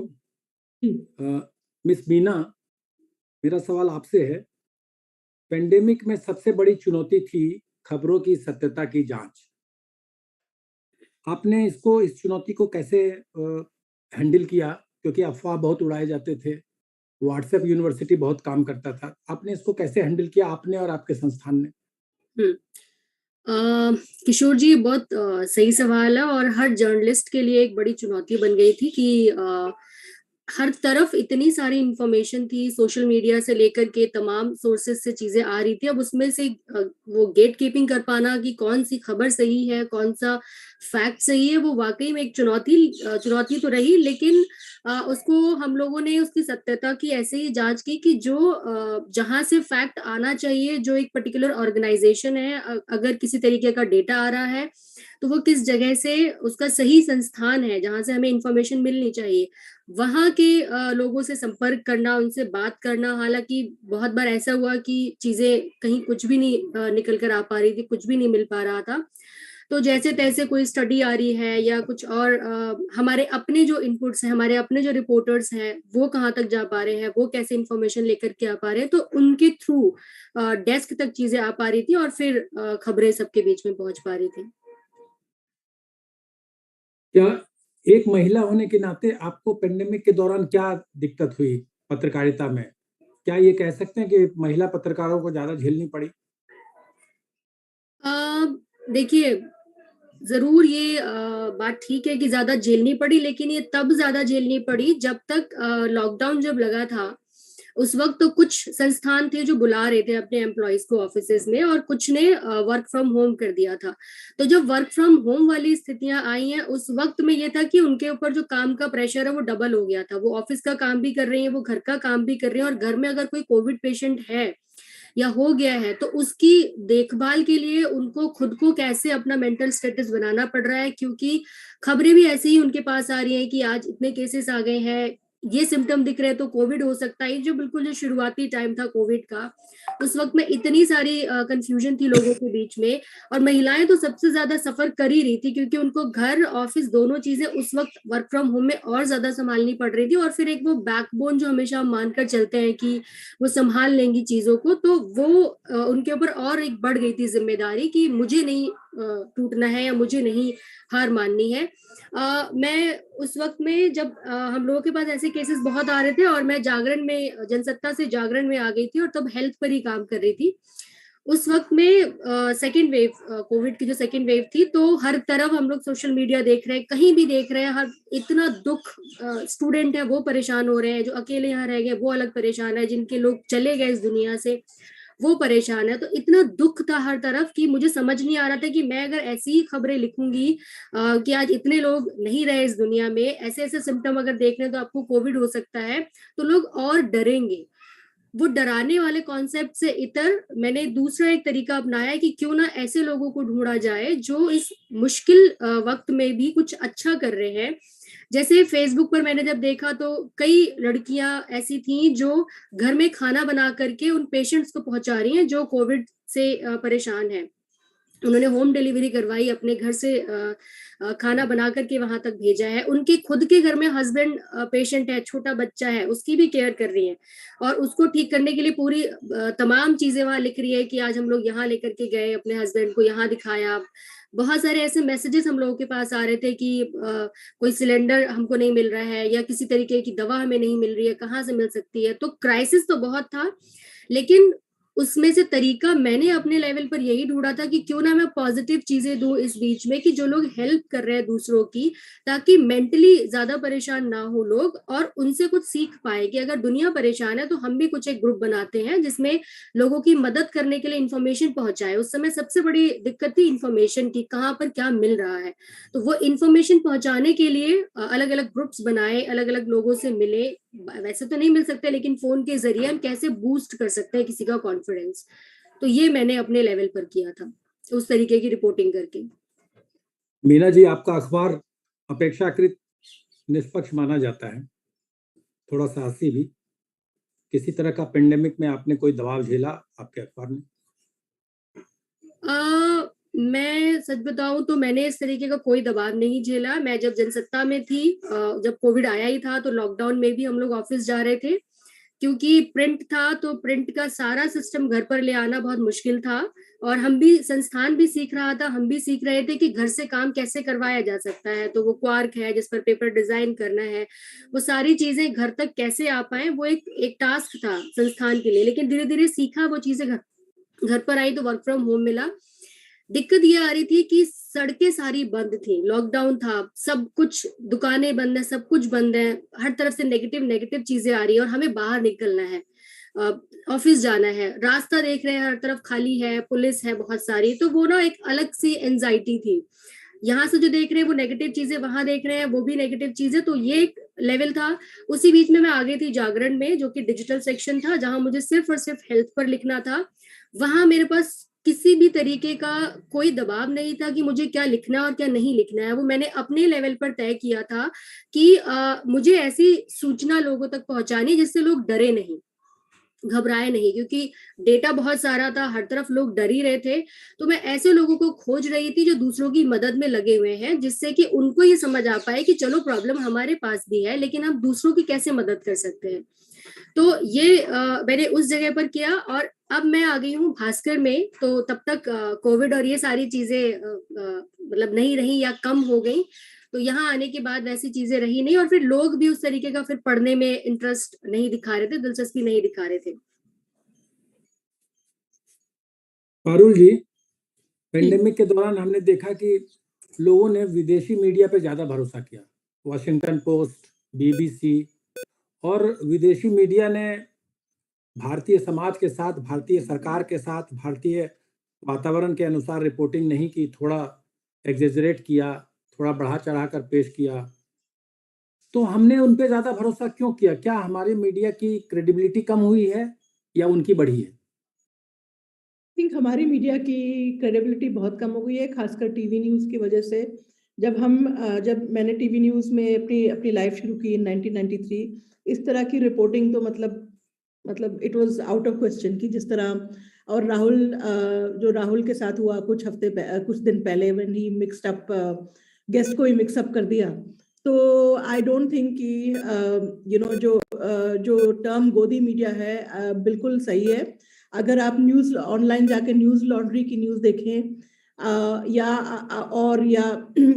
आप उस पे न्यूज़ देखेंगे तो आपको इतना फर्क लगेगा फ्रॉम, अगर आप टाइम्स नाउ आज तक पहले ये थोड़ा सा इंग्लिश लैंग्वेज के रिपोर्टर्स थोड़ा लुक डाउन करते थे हिंदी रिपोर्टर्स पे कि वो आज तक में ऐसी खबर आती है, लेकिन अब ऐसा नहीं है। आप किसी भी मेन स्ट्रीम चैनल को खोल लीजिए, आपको जिस तरह का बात करते हैं, मतलब वो मॉडरेट, किसी भी तरह से मॉडरेटिंग या रिपोर्टिंग नहीं है, वो बिल्कुल एंटरटेनमेंट शो है, बिल्कुल बायस्ड है। मतलब जो बेसिक क्वालिटी होती है रिपोर्टर की, अनबायस्ड रिपोर्टिंग, वो तो मतलब उससे कोसों दूर है। तो आई थिंक क्रेडिबिलिटी, मतलब हमारा ऐसा टाइम आ गया है कि मतलब अगर हम कुछ नॉर्मल इवैल्यूएशन भी करें तो उसको क्रिटिसिज्म माना जा रहा है, और नॉट ओनली क्रिटिसिज्म, उसके आगे एक और लिंकेज है कि आप एंटी नेशनल हो। तो इस तरह की linkage is not conducive for fair and free debate. तो नेचुरली जिनके पास एक्सेस है, आपने पहले व्हाट्सएप यूनिवर्सिटी की जिक्र की, कई लोगों के पास Washington Times, New York Times, BBC वो नहीं देखते हैं, एंड उसमें कुछ गलत बात भी नहीं है। वो उनके माइंड में आता ही नहीं कि हम वहां पे जाके देखें। इसमें आई थिंक जो हिंदी में जो प्रिंट पेपर्स हैं वो फिर भी अभी भी थोड़ा सा न्यूट्रल हैं, और जैसे आपने कहा कि साहसी भी है सम ऑफ द हिंदी पेपर्स। तो I think it is definitely not कि उनकी क्रेडिबिलिटी बढ़ गई है, लेकिन हमारी मीडिया जो क्रेडिबिलिटी है, खासकर टीवी मीडिया, बहुत ही कम। और टीवी मीडिया के साथ जुड़ गया है एंटी नेशनल, उसके साथ जुड़ गया है व्हाट्सएप यूनिवर्सिटी, जैसे आपने जिक्र किया। पारुल जी, मैंने तो प्रिंट में भी काम किया है, टेलीविजन में भी काम किया, और 30-32 साल काम किया हमने, और हमने आज की जैसी स्थिति पहले नहीं देखी। लेकिन आपकी बात से ये लगता है कि बीबीसी जैसे संस्थान या न्यूज एजेंसी और भी जो वाशिंगटन पोस्ट है वो पूरी तरह निष्पक्ष है, खास करके भारत के प्रति रिपोर्टिंग में, ऐसा है क्या? नहीं, पूरी तरह निष्पक्ष तो कोई भी इंसान नहीं हो सकता है। वो तो चाहे हम माने या न माने, हम जैसे मेरी एजुकेशन है, जिस तरह मेरा बैकग्राउंड है, उसमें थोड़ा बहुत आ ही जाएगा। द पॉइंट इज कि क्या आपके ऑर्गेनाइजेशन के रूल्स क्या कह रहे हैं, आपकी गाइडलाइंस क्या कह रही हैं। कोई भी पूरी तरह से निष्पक्ष नहीं है, और ऐसा बीबीसी भी अपने वेस्टर्न लेंस लगा के देखते हैं, कवर करते हैं। तो कोई बोलेंगे कि आप वो कोविड वेव 2 में डेड बॉडीज को दिखा रहे हैं, लेकिन वो बॉडीज थी वहां पे, वो उन्होंने थोड़ी ना जाके डाली है वहां पे बॉडीज। और प्रॉब्लम ये है कि अगर वो दिखा रहे हैं, हमारे वाले कुछ दिखाने को तैयार नहीं है। आप अभी यूपी इलेक्शन का नोट कीजिए, आपको इतनी कम कवरेज मिलेगी ऑन सपा की हार्डली एनी कवरेज। देखिए पारुल जी, चूंकि ये हमारा एकदम मकसद बिल्कुल अलग है, हम पॉलिटिक्स में बिल्कुल नहीं घुसना चाहते हैं। मेरा सवाल आपसे ये है कि सोशल मीडिया के जो साइड इफेक्ट्स हैं, जिसके कारण ये जो पेंडेमिक है इन्फोडेमिक बन गया, तो मेरा सवाल ये है कि आपके हिसाब से क्या डूज एंड डोंट्स होने चाहिए खबर छापने के लिए? एक तो सबसे बड़ा डूज एंड डोंट है कि आप क्रेडिबल न्यूज छापिए, that is the most verified news. जो मैंने पॉलिटिक्स एग्जाम्पल का पॉलिटिक्स में जाने के लिए नहीं जिक्र किया, इसलिए जिक्र किया क्योंकि वो आपके सामने है कि आप पूछ रहे थे कि वो निष्पक्ष है कि नहीं। तो अगर आप सिर्फ एक ही पार्टी को कवर कर रहे हो तो वो साफ दिखाई देता है कि आप किस तरफ हो। और बीबीसी में चाहे उनकी भी बहुत खामियां हैं, लेकिन ऐसा आपको नहीं दिखेगा। जो इन्फोडेमिक की आपने बात की, जैसे एपी एंड रॉयटर्स है, उनका एक होता है, गाइडलाइन होता है कि जो भी आप खबर छापे, आपके पास कम से कम 2 वेरीफाइड सोर्स होने चाहिए और उनमें से एक सोर्स कम से कम ऑन रिकॉर्ड होना चाहिए। ये जो सोर्सेस का जो चक्कर शुरू हुआ है ना हमारे जर्नलिज्म में कि सोर्स सेड दिस, सोर्स ने कहा, वो सब अगर आप उस तरह की सारी आपकी मेजॉरिटी न्यूज उस तरह है तो फिर आप उसका असर देख ही लोगे at some point in time. तो आई थिंक सोशल मीडिया के डूज एंड डोंट्स आप वेरीफाइड न्यूज छापिए, आप क्रेडिबल सोर्सेज जो हैं उनको कवर कीजिए। और आजकल बहुत सारे सोर्सेज हैं जैसे बूम लाइव वगैरह जो वेरीफाई करते हैं न्यूज। आपको डाउट है तो वहां जाके देखिए। हेल्थ न्यूज के लिए भी बाय द वे एक इंडियन साइट है, मैं आपको उसका वो बता देती हूँ अभी नाम। उनके पास 5-6 पैरामीटर्स हैं, वो हर एक हेल्थ न्यूज को भी वेरीफाई करते हैं। तो सबसे बड़ा उसका नाम है हेल्दी इंडियन प्रोजेक्ट THIP। तो they verify every article which is like अगर if you are saying vitamin D can cure covid तो इसको पूरी तरीके से वेरीफाई करते हैं। तो फैक्ट चेकिंग बहुत ज्यादा अच्छी हो रही है। आप कई स्टोरीज में जाइए, वॉशिंगटन पोस्ट, न्यूयॉर्क टाइम्स में, उसमें लिखा होगा fact check, there will be a tick mark. तो इस तरह के वैल्यूज चाहिए। You need to have credible sources, आपके वेरीफाइड होने चाहिए। आपके सोर्सेज कम से कम एक सोर्स तो ऑन रिकॉर्ड होना चाहिए। मतलब फैक्ट चेक तो अल्ट न्यूज भी कर रहा है, फिर अल्ट न्यूज बहुत सारे कर रहे हैं, आपको पता है। तो these are the only solutions, but ये लंबे टाइम के सॉल्यूशंस हैं, ये आपको कल तक नहीं मिलेंगे। सबसे केयरफुल है कि व्हाट्सएप पे जो अगर आप कुछ फॉरवर्ड कर रहे हैं विच इज बिहेवियर चेंज, वो कंज्यूमर को बिहेवियर चेंज करना पड़ेगा कि आपको कुछ लगा तो आप फॉरवर्ड कर दिया, वो कम से कम मना करिए, वो बहुत मुश्किल है। उसको बहुत सारा एजुकेशन और critical thinking programmes are required. मेरा एक आखिरी सवाल है आपसे जी। फ्रीडम ऑफ एक्सप्रेशन की बात हम जर्नलिस्ट तो बहुत करते हैं, हमेशा करते हैं, खास करके जब भी हमारे ऊपर आती है बात तो हम करते हैं जी। लेकिन हमारे घर परिवार से ये शुरू होना चाहिए। बिल्कुल। घर परिवार में महिलाओं को फ्रीडम ऑफ एक्सप्रेशन जो है बहुत कम होता है, बहुत कम परिवार में मिलता है। बिल्कुल। इसके लिए क्या करना चाहिए? खास करके महिलाओं को फ्रीडम ऑफ एक्सप्रेशन, अभी पहले कई विशेषज्ञ ये बता के गए हैं कि महिलाओं को अपनी मर्जी से खाने पीने, वोट डालने, सब कोई अधिकार नहीं होता है। तो ये फ्रीडम ऑफ एक्सप्रेशन जो है वो घर से क्यों ना शुरू? बिल्कुल, ये तो मतलब आई वुड से कि ये तो सदियां निकल जाएंगी before you can do it. But I think जो अगर आपको अगर आपको सोल्यूशन शुरू करना है तो विमेन्स एजुकेशन और उनकी फाइनेंशियल इंडिपेंडेंस, ये 2 चीजें हैं जिससे आपको सपोर्ट मिलती है कि अगर मैं अपने पैसे कमा रही हूँ या मैं कहीं काम कर रही हूँ या मेरे पास एजुकेशन है। पहली बात तो है कि अवेयरनेस है कि नहीं, कई लेडीज के माइंड में ये आएगा भी नहीं कि मैं जैसे मेरा हस्बैंड वोट कर रहा है मेरे को वैसे वोट करने की जरूरत नहीं है, या मेरे को वेट करने की जरूरत नहीं है कि सब खाना खाएं फिर मैं खाऊंगी। एक तो एजुकेशन, अवेयरनेस, एंड ऐसा नहीं है सारी society, there are lots of good programmes which are there. Government ने बहुत अच्छे प्रोग्राम शुरू किए हैं, एनजीओज तो बहुत ही अच्छा काम कर रही हैं अवेयरनेस में। तो education and financial independence, these are the 2 things. ये 2 चीजें हैं जो आपको लेडीज को आगे बढ़ा सकती हैं। Thank you. मेरा सवाल अगला थैंक यू आयशा बनर्जी से है, उन्होंने ज्वाइन किया है शायद। मिस आयशा बनर्जी। जी अपॉलॉजीज, मेरा पावर आउटेज हो गया था so I could log in, I am so sorry. हाँ बताइए। तो मेरा पहला सवाल आपसे ही है, ये जो वैक्सीनेशन प्रोग्राम हमारा चला जी शुरू से अंत तक, अभी तक जो चल रहा है, मीडिया ने क्या सही भूमिका निभाई? क्योंकि हेजिटेंसी तो आज भी है। मुझे लगता है लोगों को इंफॉर्मेशन रिसर्च बेस्ड की किस तरह से आपका बेनिफिट्स ऑफ द वैक्सीनेशन, ये सब थोड़ा इंफॉर्मेशन ज्यादा क्लियरली लोगों को पहुंचाना चाहिए था। ये जो मिस इन्फॉर्मेशन है अगेंस्ट वैक्सीन, ये बहुत ज्यादा व्हाट्सएप में एटसेट्रा न्यूज, मतलब आपके डिस्कशन ग्रुप्स में एंटी वैक्सर्स का थोड़ा ज्यादा ही इन्फ्लुएंस रहा है। सो आई फील दैट इट्स सिर्फ ये बोलना कि आप वैक्सीन ले लो इज नॉट इनफ।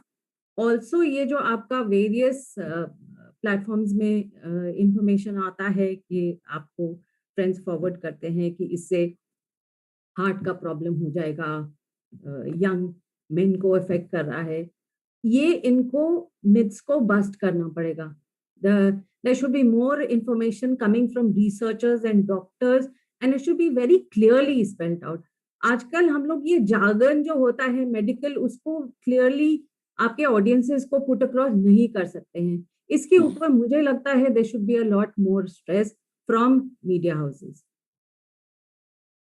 आयशा जी, आप हमारे साथ जुड़े रहिए. अगले सेशन में हम और आपसे बातचीत करेंगे. Over to you mister Shankar. Thank you, Kishore. I think we'll play the montage now and then move on to the next session.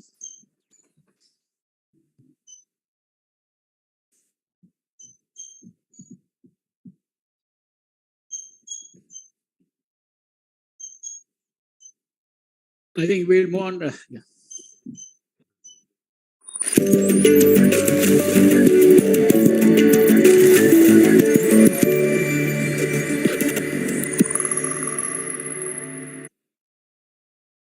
Welcome back for this wonderful last session on women administrators and their role enhancement in public health in India. And we have with us Mrs. Anju Sharma, Principal, Ryan International School, Ghaziabad. Then we have Ms. Suman Nalva, IPS Officer, and New Delhi Police. We have Mrs. Namrata Ori, Principal, VK Patil School, Ahmednagar, Ms. Namrata Ohri. And we also have Aisha with us, who will remain for this particular session because she joined in late due to the session. And once more, let me remind our viewers that we are live on Facebook and YouTube, and also wishing all our panelists a very happy Women's Day in advance. And of course, it's wonderful having you all with our session. Over to you, Kishore, for your first round of questions. तो मेरा सवाल अंजू शर्मा जी से है. बच्चे school में आ गए हैं, स्कूल खुल गए हैं, ये आपके लिए राहत की बात है या चिंता की या डर की? देखिए, दोनों ही चीजें होती हैं. राहत की बात भी मैं बोलूंगी और थोड़ी सी चिंता, क्योंकि बच्चे अभी ऑलमोस्ट देखिए 2020 के बाद से अब आए हैं 2022 में. तो बच्चों में जो एक चेंजेस, क्योंकि अभी क्या है, स्ट्रेंथ उतनी नहीं आई है because we are still having a hybrid mode of education. हमारा वो हाइब्रिड मोड चल रहा है. पर हमने ये देखा है कि बच्चों में अभी एक डर तो मैं नहीं बोलूंगी, but yes, there is some change that has happened. Children are becoming more aggressive, थोड़े से अग्रेसिव हुए हैं घर में रह के. तो अभी उनको, जब वो स्कूल आए हैं, तो अभी उनको ये देखना है कि वो किस तरीके से अपने पीयर के साथ मिक्सअप होते हैं.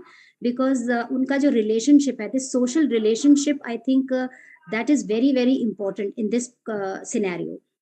तो उनका आपस में फ्रेंड्स के साथ उनका एक जो मिलना जुलना है वो कैसा रहेगा, क्योंकि अभी तक हम we are following the covid protocol, social distancing maintain कर रहे हैं. And since this is the time when we are more focusing on exams. So अभी सही मायने में अगर मैं बात करूं तो स्कूल पूरी तरह नहीं खुले हैं, though we have got the permission from the government authorities that we can open.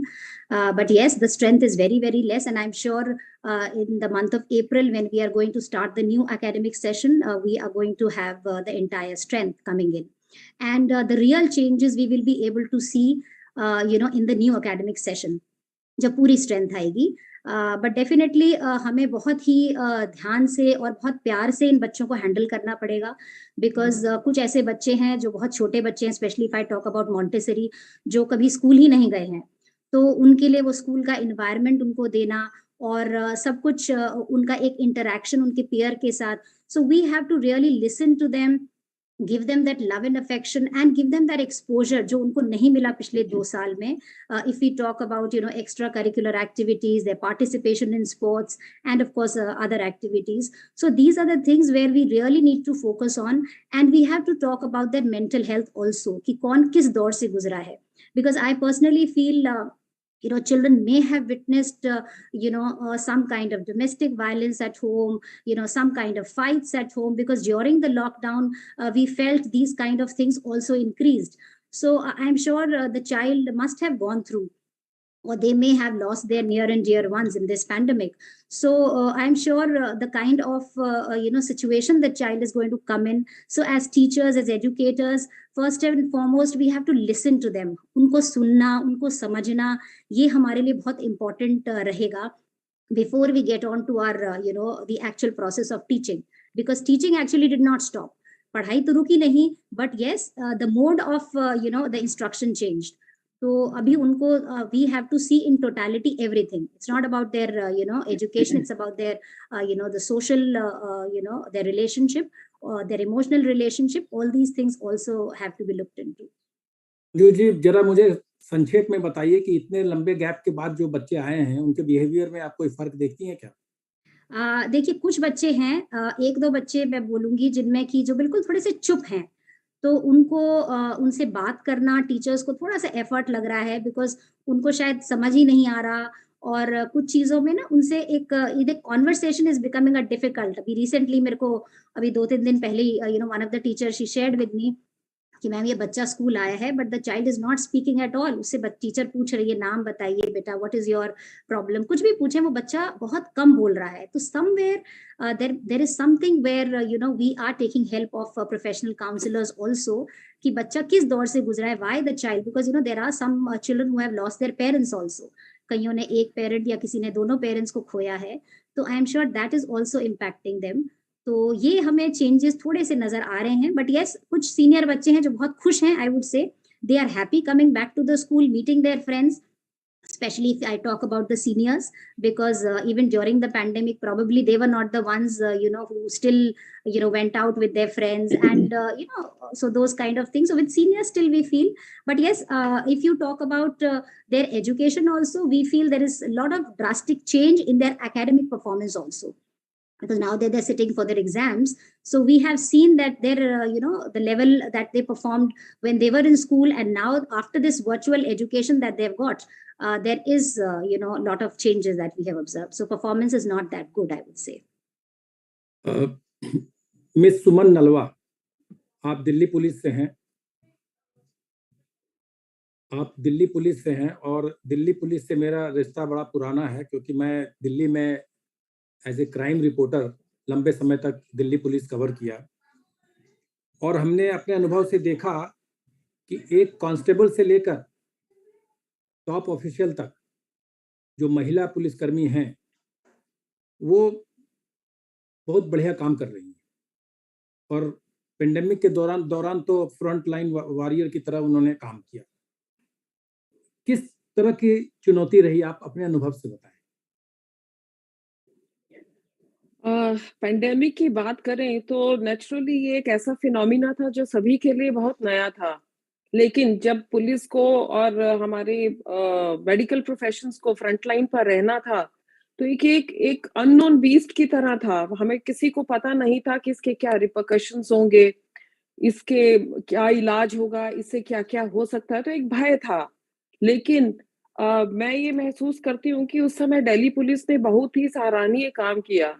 मेरी अपनी टीम ही, मैं स्पेशल ब्रांच में थी, तो मेरी अपनी टीम ही, हम उनको सभी प्रिकॉशंस के साथ भेजते थे फील्ड में। लेकिन उस समय जब एक पलायन शुरू हुआ हमारे माइग्रेंट वर्कर्स का, उस समय उनके बीच में खड़े होके उनसे बातचीत करना, मेकिंग श्योर कि जहां पर खाना नहीं पहुंच रहा है वहां खाना पहुंचना, फिर हॉस्पिटल्स में क्या सिचुएशन है, मोर्चरीज में क्या सिचुएशन है, क्रेमेटोरियम्स में क्या सिचुएशन है, तो इन सब के ऊपर कवर कर ही रहे थे। इसके साथ साथ आई बिलीव कि पुलिस ने बहुत मतलब जो उनकी एक रेगुलर ड्यूटीज होती है उसके ऊपर उठ के काउंसलिंग करना लोगों की, उनमें एक जागरूकता लाना इस पेंडेमिक के बारे में और क्या क्या प्रिकॉशंस किस लिए जरूरी हैं, वो एक रीच आउट करना एक बहुत बड़ा एक एक्सरसाइज था, विच आई बिलीव कि दिल्ली पुलिस ने बहुत ही बखूबी से निभाया है। इंटरनली भी बहुत टर्मोइल रहा, क्योंकि हमारे खुद के लोग भी इससे काफी ग्रसित हुए। मोर देन 18,000 लोग पुलिस के अभी तक इस पेंडेमिक, इस डिजीज से जूझ चुके हैं, एंड कुछ की डेथ भी हुई, तो बहुत ही ट्रॉमा भी था। लेकिन उस ट्रॉमा के बावजूद we continue to fight, we continue to kind of take to the streets and guide people accordingly. ये भी देखा गया सुमन जी कि लॉकडाउन के दौरान डोमेस्टिक वायलेंस के मामले बढ़ गए, तो आप लोगों ने इस चुनौती का सामना कैसे किया? इसमें हमारी थी कि सेंसिटाइजेशन का था। हमारी जो पीसीआर वैम्स है, लोकल पुलिस है, उनको खास तौर से सेंसिटाइज किया गया था। लोग काफी दिमागी रूप से काफी त्रस्त थे, कईयों को इकोनॉमिक ब्रेकडाउन फेस करना पड़ रहा था, कईयों को क्लोज कन्फाइन में रहना पड़ रहा था। तो naturally it was a very traumatic period for families also, और उसका बर्न्ट है, आई बिलीव कि वो वुमेन को ज्यादा सफर करना पड़ा। तो उसके लिए हमारे स्पेशल सेंसिटाइजेशन प्रोग्राम्स थे। वैसे भी अगर मैं देखूं, क्योंकि मैं सीपीसीआर में रह चुकी हूँ, कंट्रोल रूम में मेरी पीरियड रहा है पोस्टिंग का, तो हमारी जो कॉल्स की प्रायोरिटी होती है कि अगर इमीडिएटली 10 कॉल्स आती हैं, उसमें सबसे प्रायोरिटी कौन सी है, तो उसमें मैं ये बताना चाहूंगी कि महिलाओं से रिलेटेड जितने भी ऑफेंसेस हैं उनको हाईएस्ट प्रायोरिटी दी जाती है, ताकि वहां पर मदद पहले पहुंचे। तो ये हमारा एक रहा कोशिश कि हम करें, और आई बिलीव कि हम काफी केसेस में we were able to reach out and counsel कर सके थे हम, so which I believe was a good effort on part of Delhi police. Namrata ji, good morning. आप गुड मॉर्निंग, आप अहमदनगर से हैं, और जो ऑनलाइन पढ़ाई शुरू हुई इस पेंडेमिक के दौरान, तो बड़े शहर तो झेल गए, छोटे शहर के बच्चों को बहुत दिक्कत हुई, मीडियम और छोटे शहर के बच्चों को। आप अपने अनुभव से ये बता सकती हैं कि क्या तकलीफें हुई ऑनलाइन, क्योंकि हर स्टूडेंट के पास, पेरेंट्स के पास ये सुविधाएं नहीं है कि ऑनलाइन पढ़ाई हो, नेटवर्क का प्रॉब्लम होता है, इलेक्ट्रिसिटी का प्रॉब्लम होता है। तो क्या किस तरह की दिक्कतों का सामना करना, क्या वो बच्चे जो जिनके पास ये सुविधाएं नहीं, वो वंचित हो गए पढ़ाई से? Good morning, and सबसे पहले I'm so grateful to Heal Foundation that you have invited me here to voice my opinion, and I'm honored to share the platform with Suman ma'am and Anju ma'am. Thank you so much.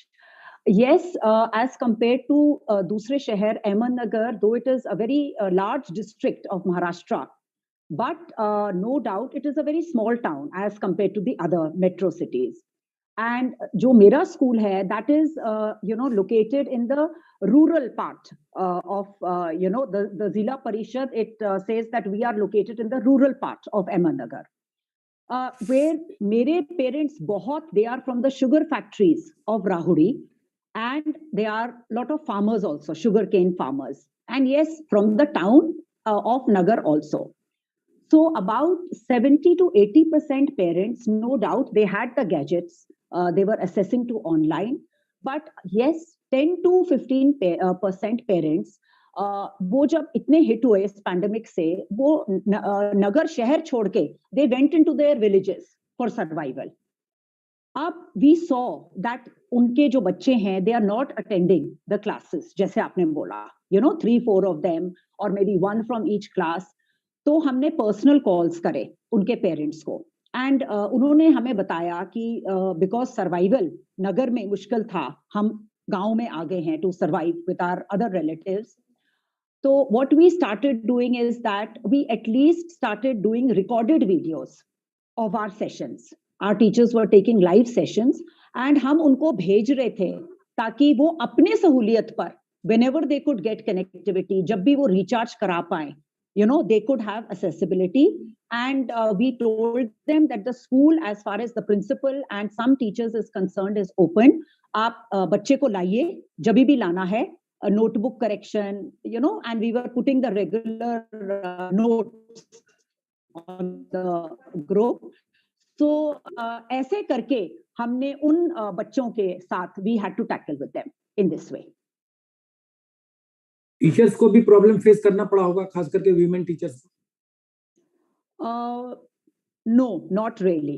I think they managed very well, and that is why we are women. उन्होंने बहुत अच्छे से online sessions, और अपने घर को, जब total lockdown था for about 8-9 months, they were not coming to school, but मैं मॉनिटर कर रही थी as a principal.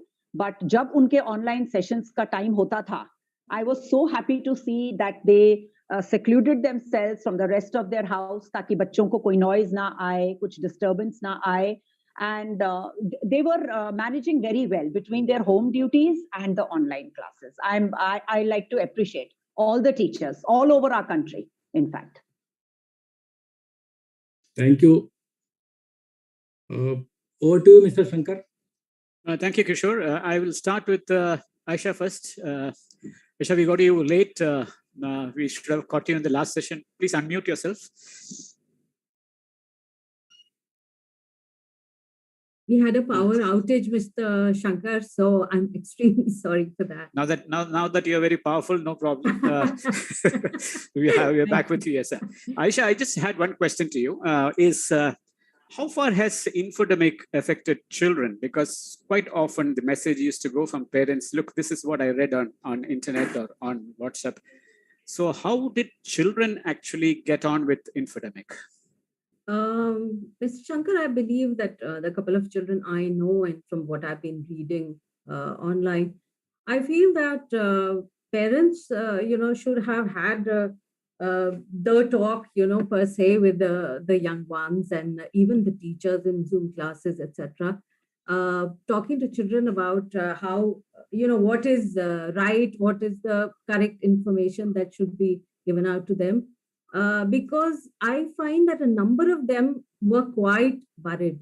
There was a lot of anxiety because of, pictures, television coverage.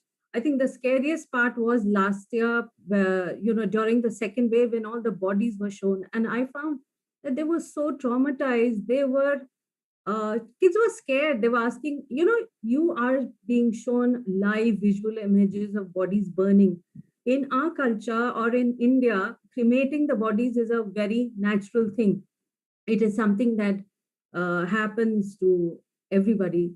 And to see all of that and to see bodies being piled up, I thought, probably it's the media's way to tell people as to what is going on in our country at that moment. But somewhere I think there should have been either, what do? Do you switch your television sets off? I think it left a big, impression. And I thought some of them were very, very horrified by it all. And also to have, parents talking about, having kara, having all of that.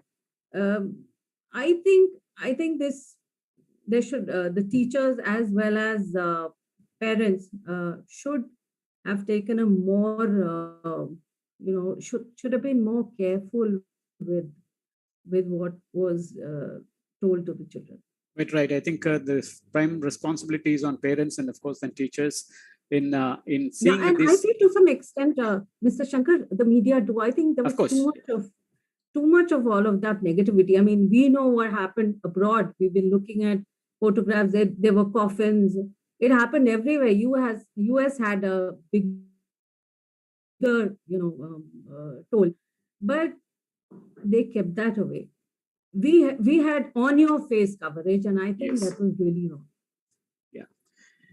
Thank you, Aisha. We'll come back to you, of course. And now my question to Mrs. Sanjay Sharma is this. Child experts say that attention deficit hyperactivity disorder, anger issues and other conditions worsened among children with excessive screen usage and lack of exercise. What is the remedy? Should such students need a digital detox? Yes, I think now is the right time because I think whatever has happened, let's hope and pray this pandemic doesn't come again and no fourth wave should, come in. So we all should be hopeful and positive for that. So I think it is now time that we need to reduce the screen time. It's very, very important. And as a school, I think we have to do this collective effort because once the children start coming to school, I'm sure this shift is definitely going to take place because now it's going to be physical classes and offline classes, and children will be exposed to more of physical activities that they do in the school, because I think they've had enough of their screen time. And I believe now it is a point where even teachers, I would say, as well as the students, everybody has got bored with this online teaching. So everybody wants to come back to the class and meet and greet the teacher, go out with friends, play in the ground, do their annual shows and their competitions, though we had all these virtual events. right? We took care, but then ultimately whatever you do, it's all virtual, and ultimately technology comes in, and it's all, that screen comes in. And with this screen, definitely their attention span has also reduced. You're rightly saying it has reduced. So again, making them concentrate on these things. So again, we cannot expect, sudden changes. It is going to be a gradual process. So as educators, we really have to be very, very patient with this particular lot of students, those who have not been to school for the last 2 years.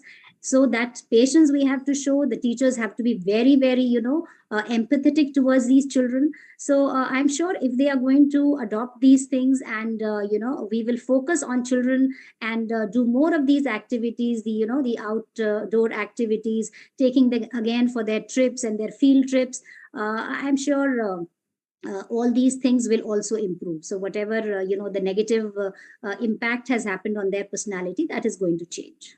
And I think, as you said earlier, there would be an increasing role for child psychiatrists, especially. Yes. You need professional help at this point of time, because we have never had such a situation before in the education system. I think that's also very important. Right. I'll move on to Ms. Suman Nalwa. Did violence in urban households due to joblessness, work from home, lockdowns, etc., affect children too? And what's your experience? I totally agree with all the experts who have talked about what's been going on with children during the pandemic. With the parents, they were also confined. And of course, with the onslaught of internet, parents also could not keep them away from internet, because there were going to be classes online, there were going to be books online. So it was a bit tough. And I believe that, because of excessive use of internet during these times, there was more of cyberbullying also that was going on. There were cohesive groups on social media.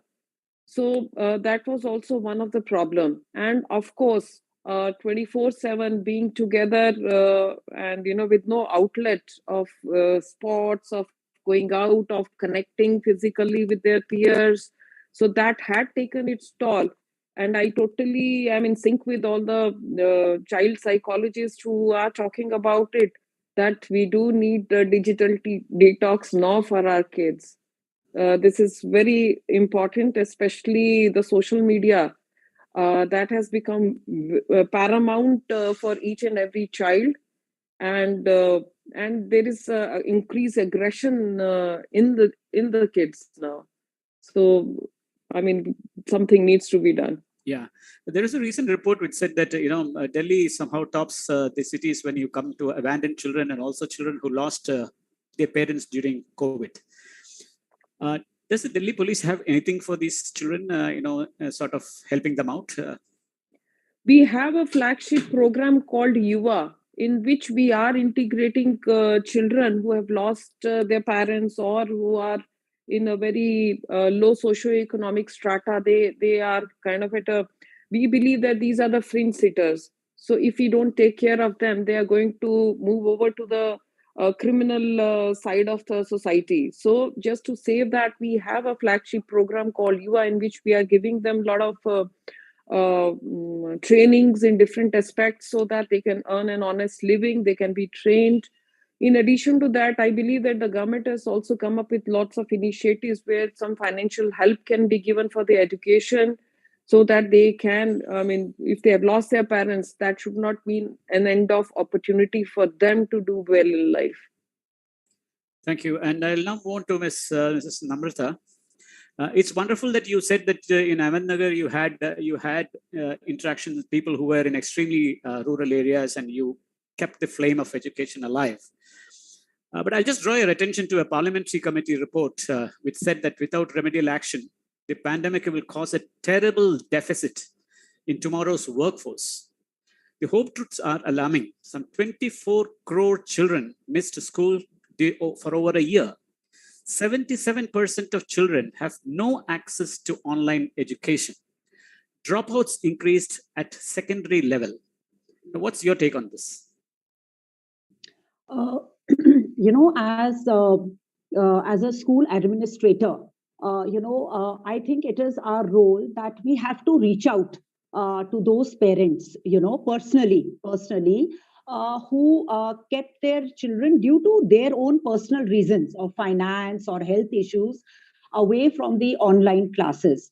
We have to, and we are doing that. I have personally called those parents, those children, and I have told them that as educators, as the school, we will cover their learning deficiency, what they lost out. Even in these summers, we will take extra classes for them, and we will bring back their children to the level of all the other children, because it has to be admitted that not only them, as Anju ma'am has rightly said, all over the children have faced learning gaps because of not coming to school regularly. So in particular, the children who for 2-3 months remained away from, even online classes, we have been having workshops, and, for us, I'm very proud to say fees during this pandemic, we kept it, on a hold. We were totally sympathetic, and what we wanted as educators, as our school management, was that each child remains with us, and we have got those children back with us. We have told the parents that we will take extra classes for them in the summer months, and we'll bring them back. So we have made all those efforts, and they are still ongoing efforts with those kind of cases, sir. That's excellent. I think we need more out of the box thinking, and a reach out program, so that we become more inclusive. It is not how good your meal is, but how you're able to share it with others. I think that's most important. And one of the most important things, as you all rightly said, is obesity. Obesity in children during this lockdown has, and it is our role, teachers, to educate them. Hospital attached to us, we have the pediatric department, the nutrition, the dietitian. We are inviting them to give online webinars also to those who are at home, and we are educating not only the children but the parents also, how to now get back, because only a healthy body will be able to give a good, healthy output in education to our country in future. Wonderfully said. Wonderful. It's excellent. Now we're running short of time. I think we had an excellent session. I should let out a secret that, when we wanted to run this particular session, we wanted women to moderate this particular session. And then when suddenly this baton came on my head and that of Kishore's head, we were wondering, how do we handle so many women, and the issues are totally different from what we think of. Then I think there was an assurance that we could handle it. But I should admit that, we have been running 20 sessions so far. And we have not come across a session that is extremely focused on the topic. I think we had a wonderful time with all of you, with whatever the topic is concerning education or children or the pandemic or the COVID. I think we had a very, very focused discussion. I should actually thank you. And I would request my people to have more such women's show where probably we can come as moderator again, so that you can share your views with us. Thank you. It was wonderful having you all with us. And once more, happy Women's Day, and once more wishing you all the best. Thank you. Over to you, Kishore. Thank you so much. Thank you, Mr. Shankar. तो आज के episode में इतना ही। आज महिलाओं के योगदान ने कोरोना काल में भी परिवार की जिंदगी काफी आसान कर दी है। इंटरनेशनल वीमेंस डे पर हम उन्हें एडवांस में बधाई देते हैं और चाहते हैं कि उनकी शक्ति, उनकी ताकत और बढ़े। आज के शो में शामिल सभी पैनलिस्ट और दर्शकों का आभार प्रकट करते हैं। अगले रविवार को हम फिर मिलेंगे सुबह 8 बजे, जिसमें बात करेंगे क्रोनिक पेन, बचाव, कारण और पेन मैनेजमेंट पर। तो मिलते हैं अगले रविवार को सुबह 8 से